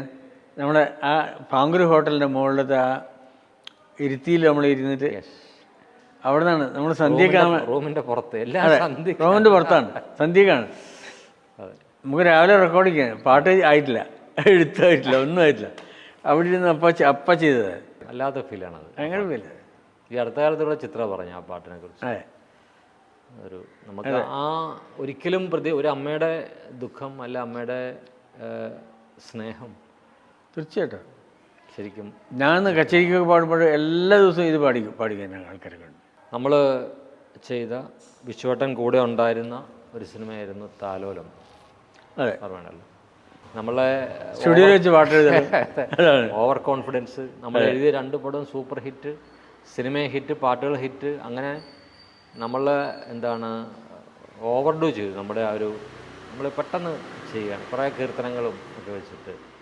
അതിൻ്റെ അകത്ത് ഒരു ചേട്ടൻ കുഞ്ഞിനെ ഗോപാലിക, അതെ ഗോപാലിക, പിന്നെ ഇത് മറ്റേ താരാട്ട്, നല്ല സാധനം ഇത്. അതിൽ എനിക്കിപ്പം തിരുമേനി ചോദിക്കാൻ, അത് മുരളിയും സുരേഷ് ഗോപിയും 2 ക്യാരക്ടേഴ്സ്. ഇവർ 2 പേരും ഓരോ അവരുടെ കുഞ്ഞുങ്ങൾ പരസ്പരം വെച്ച് മാറുന്ന മോമെന്റ്. കാരണം ഒരു കുഞ്ഞ് മരിച്ചുപോയി, അപ്പം മറ്റുള്ള കുഞ്ഞിനെ സ്വന്തം കുഞ്ഞിനെ പോലെ വളർത്തേണ്ടി വരുന്ന അവസ്ഥ അല്ലേ. അതാണ് എൻ്റെ ഒരു വേദന. അതിലാണ് കണ്ണേ ഉറങ്ങുറങ്ങ്. അറിയാതെ ഷൂട്ട് ചെയ്യുന്ന സമയത്ത് സുരേഷിൻ്റെ നെഞ്ചിൽ ആ കുഞ്ഞിങ്ങനെ ഉറങ്ങുന്നുണ്ട്. ശരിക്കും ഉറങ്ങിപ്പോയി. ആട്ടുകെട്ടിലിങ്ങനെ ആടിക്കൊണ്ടിരുന്നപ്പോൾ ഈ കുഞ്ഞങ്ങ് ഉറങ്ങിപ്പോയി. കണ്ണേ ഉറങ്ങുറങ്ങ് പൊന്നോമന കുഞ്ഞേ ഉറങ്ങുറങ്ങ്, കണ്ണനെ കണ്ട് കണ്ട് ഉറങ്ങുറങ്ങോമന മുത്തുറങ്ങ് ഹരിരിരാരോ ഹരിരിരാരിരാരോ ഹരിരിരാരോ ഹരിരാരിരാരോ. ഭയങ്കര ഫീലാണ് ഒരു സ്വിങ് അല്ലേ, ഒരു താളം അതിൻ്റെ അതുണ്ട്. കണ്ണനെ കണ്ട് കണ്ട് ചിരിച്ചുകൊണ്ട് ഓമന മുത്തുറങ്ങ്. അതെ അതെ, അങ്ങനെ നമുക്ക് എല്ലാവർക്കും പരിചയമുള്ളതാണ്. കുഞ്ഞുങ്ങൾ ഉറക്കത്തിൽ ചിരിക്കുന്ന ചിരിക്കുമല്ലോ. അത് കണ്ണനെ കണ്ടിട്ടാണെന്ന് പറയും, അത് ഈശോനെ കണ്ടിട്ടാണെന്ന് മറ്റൊരു ക്രിസ്ത്യാനികൾ പറയും, അങ്ങനെയാണെന്ന് പറയും. അതിൽ മകളെ പറഞ്ഞു വിടുന്നൊരു മുഹൂർത്തമുണ്ട്. ഓ, അതിൽ തിരുമേനി എഴുതിയൊരു വരിയുണ്ട്, ഇനി എന്നു കാണും മകളെ നിന്റെ മൊഴി എന്നു കേൾക്കും മകളെ, ഓമനിച്ചോമനിച്ച് കൊതി തീർന്നില്ല, താലോലം പാടി കഴിഞ്ഞില്ല, ഇനി എന്നു കാണും മകളെ. ആരിനി മുറ്റത്ത് കോലങ്ങളെഴുതും, കാർത്തിക വിളക്കാരു കൊളുത്തും. ഭയങ്കര ഫീലായിരുന്നു. ഭയങ്കര ഫീലായിരുന്നു. അപ്പോൾ അതിൻ്റെ അകത്തൊരു അന്ന് ഉണ്ടായ വലിയൊരു ആരോപണം, നമ്മൾ ദേശാടനത്തിന് കളിവീട് ഉറങ്ങിയല്ലോ പാടി കരയിപ്പിച്ചു. അത് കഴിഞ്ഞ് ഉടനെ നമ്മൾ വീണ്ടും അതേ വീണ്ടും ഒരു സിനിമ ചെയ്തു എന്നുള്ളൊരു ആരോപണം അതിനുണ്ടായി. കഥ ഒന്നല്ലോ, ഇനിയും കഥകളുണ്ട് വേറെ. അത് ആശാപൂർണാദേവിയുടെ ഒരു ബംഗാളി നോവലാണത് താലോലം ആയി മാറിയത്. അത് TRS ആണെന്ന് സ്ക്രിപ്റ്റ് എഴുതിയത്. അതൊക്കെ നല്ല ഫീലിലാണ്. ഇത് കഴിഞ്ഞിട്ടാണ് 2004 കേരളക്കര മുഴുവൻ നൃത്തം ചെയ്തൊരു പാട്ട് തിരുമേനി എഴുതി, ഫോർ ദ പീപ്പിൾ എന്ന സിനിമയിൽ. ഇതിനെല്ലാം കഴിഞ്ഞിട്ട് വേറൊരു സാധനം കോൺട്രാസ്റ്റ്. ഇപ്പോഴും അതിൻ്റെ അല പോയിട്ടില്ല, ഓളം. അവസാനത്തെ പാട്ട് ലജ്ജാവതിയാണ് ഇപ്പോഴും. ശരിയാ, അതിന് ഉത്തരവാദി തിരുമേനിയാണ്. അല്ല, അങ്ങനെ ഒരു സിറ്റുവേഷൻ ആ ഒരു ട്യൂൺ, ഇപ്പോൾ ജാസിയുടെ ശബ്ദം, ജാസിയുടെ ട്യൂൺ, ഇതൊക്കെ കേട്ട് തിരുമേനി ഒരു പെട്ടെന്ന് തിരുമേനിയുടെ ഏറ്റവും വലിയൊരു ക്വാളിറ്റി അതാണ്. ഏത് കാലത്തും ഏത് തലമുറയോടും കൂടെ ചേരും. പിന്നെ ഇപ്പം മിന്നൽ വള വന്ന് സെൻസേഷനായി. പക്ഷേ ഇന്ന് 2025 മിന്നൽ വള വന്നത്. 2004 20 വർഷം മുമ്പ് 21 വർഷം മുൻപാണ് തിരുമേനി ലജ്ജാവതി എഴുതിയത്. അപ്പോൾ എന്താണ്, എങ്ങനെയാണ് അത് തിരുമേനിക്ക് പറ്റുന്നത്? അത് ഞാനൊരു കുട്ടിയായിപ്പോഴും മനസ്സുണ്ട്. എൻ്റെ ശരീരം മാത്രമേ മാറിയിട്ടുള്ളൂ, മനസ്സ് മാറിയിട്ടൊന്നുമില്ല. ഇപ്പോഴും അതെ. എനിക്ക് ആരായിട്ടും മാറാൻ പറ്റും. കുഞ്ഞായിട്ട് മാറാൻ പറ്റും, അച്ഛനായിട്ട് മാറാൻ പറ്റും, അമ്മയായിട്ട് മാറാൻ പറ്റും, കാമുകനായിട്ട് മാറാൻ പറ്റും, കാമുകിയായിട്ട് മാറാൻ പറ്റും. ഒരു പ്രയാസമില്ല. കാരണം അതുപോലെ ഈ എങ്ങനെയാണ് ഈ പുതിയ തലമുറയുടെ ഒരു താളം? ഞാൻ അതെല്ലാം കാരണം കാലത്തിൽ ഓണം എപ്പോഴും വരും. ഓണത്തിന് വ്യത്യാസമൊന്നുമില്ല, നമുക്ക് കാണുന്നവർക്കേ വ്യത്യാസമുള്ളൂ. അതുപോലെയാണ് നമ്മൾ ഈ ലോകത്തിന് ഒരു വ്യത്യാസമില്ല. ഞാൻ കണ്ണാടി നോക്കുമ്പോഴാണ് ഞാൻ ഏജ് ആയിട്ടുള്ള ഒരാളാണെന്ന് മനസ്സിലാണ്. എൻ്റെ മനസ്സിൽ ഞാനിപ്പോഴും ചെറിയ കുട്ടിയാണ്. എൻ്റെ കൈയൊക്കെ ഞാൻ നോക്കുമ്പോൾ എപ്പോഴും നോക്കാതിരുന്നാൽ മതി. എന്തിന് നോക്കിയാലേ എനിക്ക് പ്രശ്നമൊന്നുമില്ല. അതിലൊന്നും ഞാൻ വീണു പോവില്ല. എനിക്ക് എൻ്റെതായ ഒരു പവർ എന്ന് പറയുന്നത് ഈ ആളുമാറാട്ടമാണ്. മനസ്സുകൊണ്ട് അത് ചെയ്യാൻ പറ്റും. അത് പറ്റും എന്ന് പറഞ്ഞാൽ ഞാൻ ചെയ്തിരിക്കും. അതാണ് എൻ്റെ കാര്യം. എന്നാൽ ഈ ലജ്ജാവതിയുടെ എങ്ങനെയാണ് ഫസ്റ്റ് വന്നത്? ആ ലിറിക്ക് എങ്ങനെയാണ് വന്നത്? തന എന്തും പറയാം, നമുക്ക് എന്നും പറയാം. പക്ഷേ എനിക്ക് ഒരു പവർഫുൾ ഒരു വാക്ക് വേണം. വരാത്ത വാക്കൊന്നുമല്ല, പക്ഷേ കറക്റ്റ് സ്ഥലത്ത് വെക്കുമ്പോഴാണ് അത് ക്ലിക്കാവുന്നത്. കറക്റ്റ് ഒരു പൊസിഷനിൽ വരണം. എപ്പോഴും അങ്ങനെയാണല്ലോ. ഏത് വിഷ്വലും വേണ്ടത് നമ്മൾ പലപ്പോഴും ചെയ്തിട്ടുണ്ടാവും, പക്ഷെ ആ വിഷ്വൽ കൃത്യ സ്ഥലത്ത് വന്നാൽ അത് ക്ലിക്കാവുള്ളൂ. അതേപോലെയാണ് കൃത്യ സ്ഥലത്തൊരു പാട്ട് ഒരു അക്ഷരം, ആ വാക്ക് പിന്നെ മാറാൻ പറ്റിയിട്ടില്ല ലജ്ജാവതിയെ എന്നുള്ളത്. ശരിയാണ്. പിന്നെ മറ്റ് ഭാഷയിൽ പോലും അവർക്ക് അതന്നെ വേണം. അതാണ്, അങ്ങനെ മാറാൻ പറ്റില്ലത്.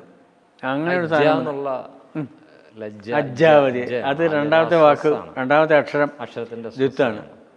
അങ്ങനെയൊക്കെ ഉണ്ട്, നിയമങ്ങളുണ്ടായിരുന്നു. പക്ഷേ മിന്നൽ വള അതെ, അതേപോലെ രണ്ടാമത്തെ അക്ഷരം മിന്നൽ. അതാണ് ലജ്ജ. എല്ലാത്തിനും ഒരു തിയറി ഉണ്ടാവും. പക്ഷെ നമ്മൾ അറിയാതെ വരുന്നത്, അറിയാതെ വന്ന് ചേരുമ്പോഴും ഇമേജറി ഭയങ്കരമാണ്. അറിഞ്ഞുകൊണ്ട് വന്നിട്ട് കാര്യമൊന്നുമില്ല, അറിഞ്ഞാണ്ട് പ്രാസം. പിന്നെ അതിൻ്റെ അകത്തും തിരുമേനെ കൊണ്ടുവന്നിട്ടുള്ള ഏറ്റവും വലിയ കുസൃതി പഴയ കാലമാണ്. അതെ, എല്ലാം പഴയ കാലമാണ്. ഇപ്പം ഈയിടെ ആ ട്യൂണ് മാറ്റിയിട്ട് ഒരാൾ പാടി, അതെ, മൊത്തം ട്യൂണങ്ങ് മാറ്റിയിട്ട് പാടിയ ഒരു പഴയ പാട്ട് പോലെ ലജ്ജാവതി, ലജ്ജാവതിയേ നമ്മുടെ വേറെ ട്യൂണ്. ഇപ്പം ഈ കുട്ടിക്കാല ഓർമ്മയില്ലേ, അത് ഓർമ്മയില്ലേ ചോദിക്കുമ്പോൾ എല്ലാവർക്കും ഒരു കുട്ടിക്കാലമുണ്ട്. അവരുടെയൊക്കെ മനസ്സിൽ ഈ പറഞ്ഞ കുട്ടിക്കാലത്തിൻ്റെ സ്വഭാവം ഒന്ന് തന്നെയാണ്. കുട്ടിക്കാലത്തിന് എപ്പോഴും ഒരു സ്വഭാവമുള്ളൂ, എത്ര മോഡേൺ ആയാലും. അതെ, തീർച്ചയായിട്ടും. പക്ഷേ അതിനെ കാണുന്നത്, ഇപ്പോൾ ജയൻ കാണുമ്പോൾ അതിന് കളർഫുള്ളായിട്ടുള്ള വേറൊരു ലോകം ഉണ്ടാവും. ഞാൻ കാണുന്നത് പോയറ്റിക്കായിട്ടുള്ള ലോകമാണ് കാണുന്നത്. അത്രയേ ഉള്ളൂ. നമുക്ക് എല്ലാവർക്കും വ്യത്യസ്തമായിട്ടുള്ള കാഴ്ചകളാണ്. അതുകൊണ്ടാണ് ലജ്ജാവതി. എനിക്ക് തോന്നിയിരുന്നു ഇത് വലിയ ഹിറ്റാവുന്നു. ലജ്ജാവതി അത്രയൊന്നും എനിക്ക് തോന്നിയില്ല. ഇത്രമാത്രം സെൻസേഷൻ ആണെന്ന് തോന്നി. അതെ, പക്ഷേ നല്ല ഒരു രസമുണ്ടെന്ന് എനിക്ക് തോന്നിയില്ല. അന്ന് വൈകുന്നേരം 4 മണിക്കാണ് എഴുതിയത്. എല്ലാം സന്ധ്യക്കാണ്. വൈകുന്നേരം സന്ധ്യയാണ്. പിന്നെ ജയൻ പറഞ്ഞൊരു കാര്യം ഉണ്ടായിരുന്നു, അയാൾക്ക് ഈ എല്ലാ വാക്കുകളും എല്ലാ അക്ഷരങ്ങളും വരില്ല എന്ന് പറഞ്ഞുകൊണ്ട് ഞാൻ അതിന് കൃത്യമായിട്ട് ചെയ്തു. പുള്ളിയോട് പറഞ്ഞിട്ട് പാടാൻ പറ്റുന്ന രീതിയിൽ ചെയ്തു. ഇപ്പോൾ ഈ for the people Lajjavathi super ഹിറ്റായെങ്കിലും അതിൻ്റെ അകത്ത് അന്നും ഇന്നും പ്രസക്തിയുള്ളൊരു പാട്ടുണ്ട്, ലോകാസമസ്ത സുഖിനോ നെഞ്ചോട് ചേർത്ത് ജപിക്കാം അല്ലേ. അത് അന്ന് ആ യുവത്വം അല്ലെങ്കിൽ ഫോർ ദ പീപ്പിളിൻ്റെ ഒരു തീം അതായിരുന്നു. മറ്റേത് അതിനകത്ത് സിറ്റുവേഷനിൽ വരുന്നുള്ളൂ. പക്ഷേ ഒറിജിനൽ തീം എന്ന് പറഞ്ഞ ഇവരുടെ ആക്ടിവിറ്റി എന്ന് പറയുന്നത് ലോകാസമസ്ത. ആ ഓപ്പണിങ് മാത്രമേ ഉള്ളൂ, ബാക്കിയൊക്കെ അടിപൊളിയാണ്. പിന്നെ ഒരു സെൻസേഷൻ ഹിറ്റ്. അതുപോലെ ഇതിനകത്ത് ലജ്ജാവതി മാത്രമല്ല ഹിറ്റ്, അന്നക്കിളി നീ എന്തിന്, തമിഴിന്റെ സ്വഭാവവും ചൊവയുള്ള നല്ലൊരു മെലഡി, ഡാൻസും. എനിക്കിപ്പോഴും അതൊക്കെ എങ്ങനെ എഴുതിയെന്നുള്ളത് ഇപ്പോഴും അത്ഭുതമാണ്. അത് അന്നക്കിളി എന്നുള്ള വാക്ക് എങ്ങനെ ഇളയരാജ മനസ്സ് വിചാരിച്ചോ അതോ തമിഴ് മനസ്സ് വിചാരിച്ചോ? എല്ലാ പുള്ളിയുടെ പ്രയോഗം ഉണ്ടല്ലോ, തന പുള്ളി പാടുമ്പോഴുണ്ടാകുന്ന ഒരു ആക്സെന്റ് ഉണ്ട്, അത് വെച്ചിട്ടാണ് ഞാൻ വിളിച്ചത്. അന്ന അതേപോലെ ഞാൻ വിളിച്ചതാണ്. അവിടെ ഈ പറഞ്ഞ പോലെ ലജ്ജാവതി പോലെ തന്നെ അന്നക്കിളി അല്ലാതെ വേറെ ഏത് വാക്ക് വന്നാലും അത്രയും ക്ലിക്കാവില്ല. അതെ, അത്രയും കൃത്യം. അതേപോലെ ആദ്യത്തെ ആ വാക്ക് കിട്ടുന്നില്ല കാര്യം. മിന്നൽ കൊടി എന്നൊക്കെ പറയുന്ന പോലെയാണ് അന്നക്കിളി. അതുപോലെ തന്നെ നിന്റെ മിഴിമുന കൊണ്ടെന്റെ നെഞ്ചിലൊരു ബെല്ലേ ബെല്ലേ, അതല്ല അങ്ങനെ. അതെ, അതെങ്ങനെ തോന്നി? അത് ബെല്ല ബെല്ലെന്ന് പുള്ളി ഒരു ട്രാക്ക് വെറുതെ പറഞ്ഞു, അപ്പൊ ഞാനത് പിടിച്ചു.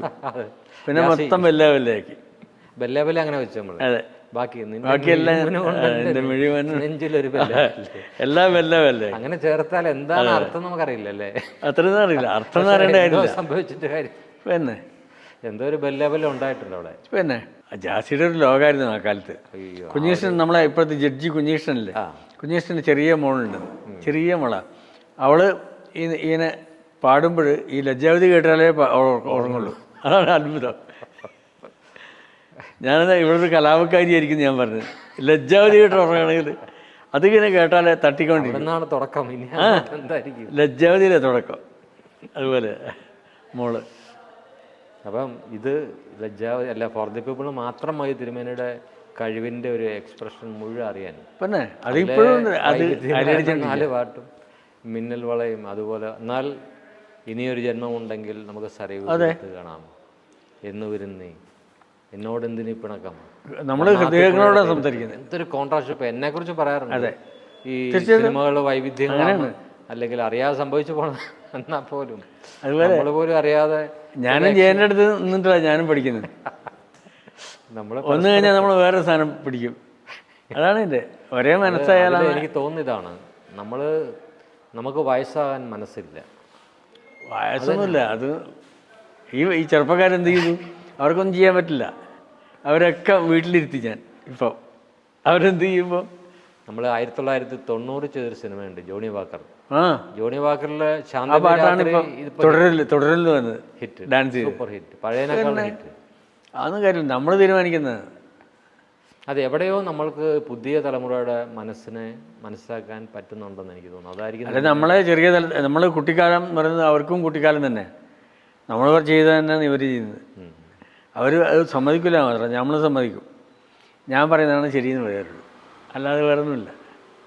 നമ്മുടെ ശാന്തമേ രാത്രിയിൽ സിനിമ, അതൊരു രണ്ട് കാലത്തിൻ്റെ അല്ലെ രണ്ട് ബ്രിഡ്ജ്, അതായത് ലണ്ടൻ ബ്രിഡ്ജിൻ്റെയും നമ്മുടെ മൂന്നാറിലെ തൂക്കുപാലത്തിൻ്റെയും കഥ പറയുമ്പോൾ അവിടെ തിരുമേനി ഉപയോഗിച്ചൊരു മെലഡി തിരുമേനി മാർഗഴി എന്നൊരു ഈ പറഞ്ഞ ആദ്യത്തെ അതാണ് ആ വാക്ക് എപ്പോഴും അങ്ങനെ മാർഗഴി അതെ നിന്റെ നീലവാർ മുടി അല്ലേ പിന്നെ നല്ല സാ.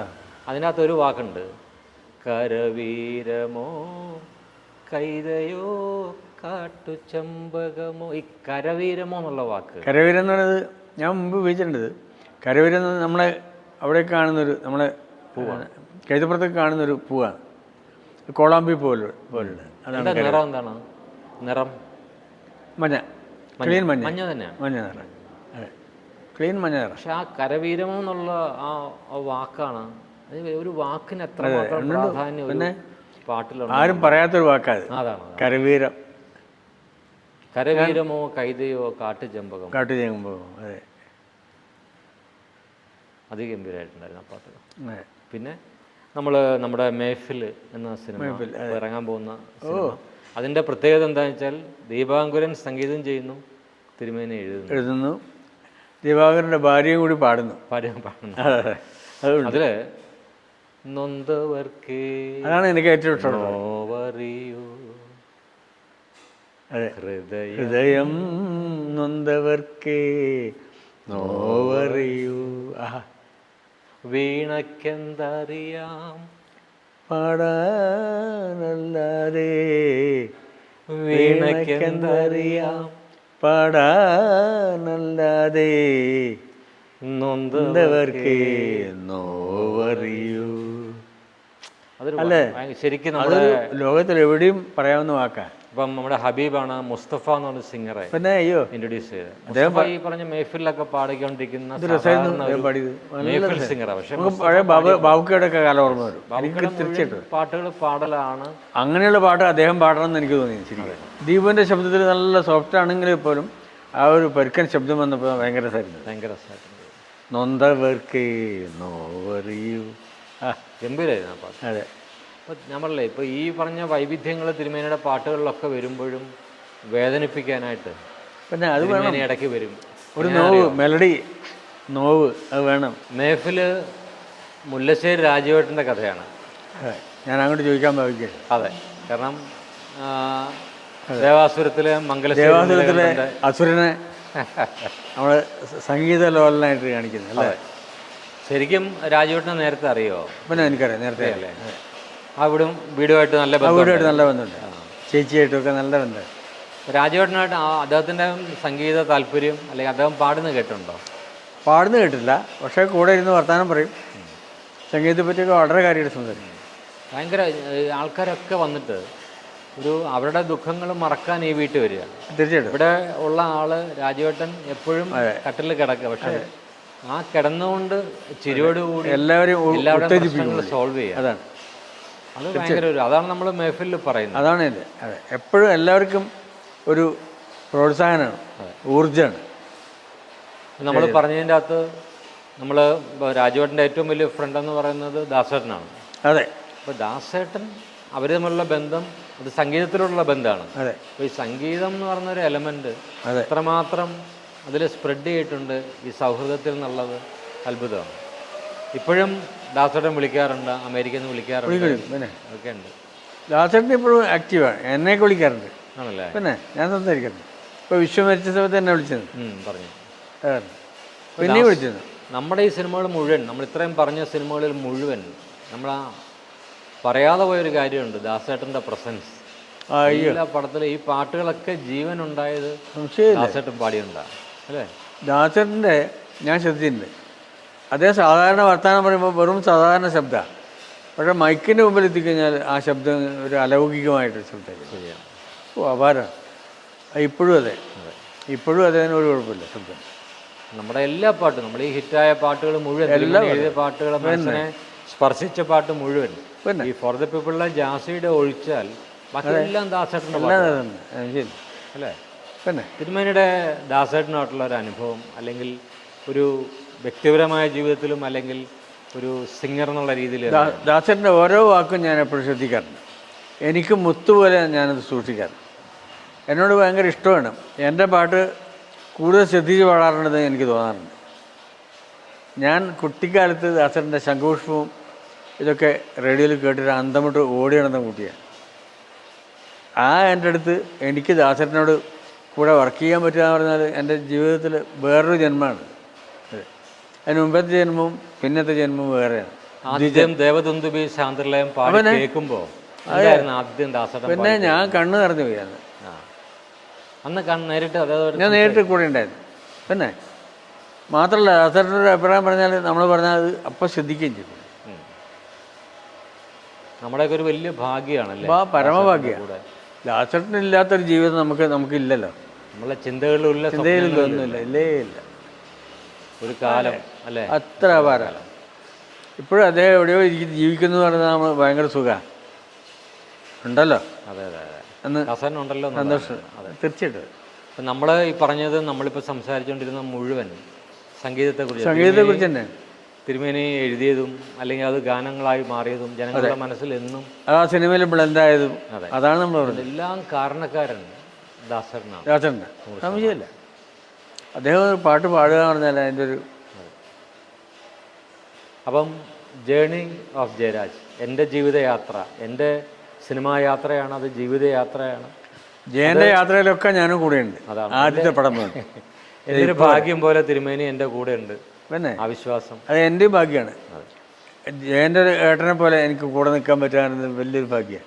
അറിഞ്ഞോ അറിയാതെ തിരുമേനിയുടെ കുടുംബവും എല്ലാ അംഗങ്ങളും എൻ്റെ കൂടെയും എൻ്റെ സിനിമയുടെ കൂടെയുണ്ട്. എല്ലാവരും. ആ നാടും എനിക്ക് പ്രിയപ്പെട്ടതാണ്. തീർച്ചയായിട്ടും. കോട്ടയം പോലെ തന്നെ എനിക്ക് പ്രിയപ്പെട്ടതാണ് കൈതപ്പുറം, അതുപോലെ കോഴിക്കോടും ഒക്കെ. അതെ, എനിക്ക് കോട്ടയം. അതെ, ഞാൻ പൂഞ്ഞാറായിട്ട് ബന്ധമുണ്ട്.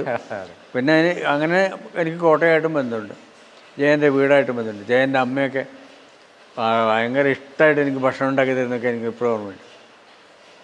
നമ്മുടെ ഇനി മുമ്പോട്ടുള്ള ജീവിതത്തിലും ഒരുപാട് നമുക്ക് ഇനിയും കൂടെ ചെയ്യാൻ കഴിയട്ടെ, കൂടിക്കൊണ്ടിരിക്കുക. എന്തിനിപ്പോൾ നമുക്ക് സിനിമ പോലും പ്രശ്നമല്ല, നമുക്ക് സ്നേഹമാണ് പ്രശ്നം. ഒന്നിച്ചിരുന്ന് കുറച്ച് പാട്ട് കേൾക്കാനും, പിന്നെ പാട്ട് കേൾക്കാനും പാടാനും നമുക്ക് ഓർമ്മിക്കാനും ഒക്കെയുള്ള സന്തോഷം എന്ന് പറയുന്നത് എത്രയായാലും മറക്കാൻ പറ്റാത്ത കാര്യമാണ്. തീർച്ചയായിട്ടും ഈ ജേണിയിൽ ഞാനും ഉണ്ട് കൂടെ. സന്തോഷം.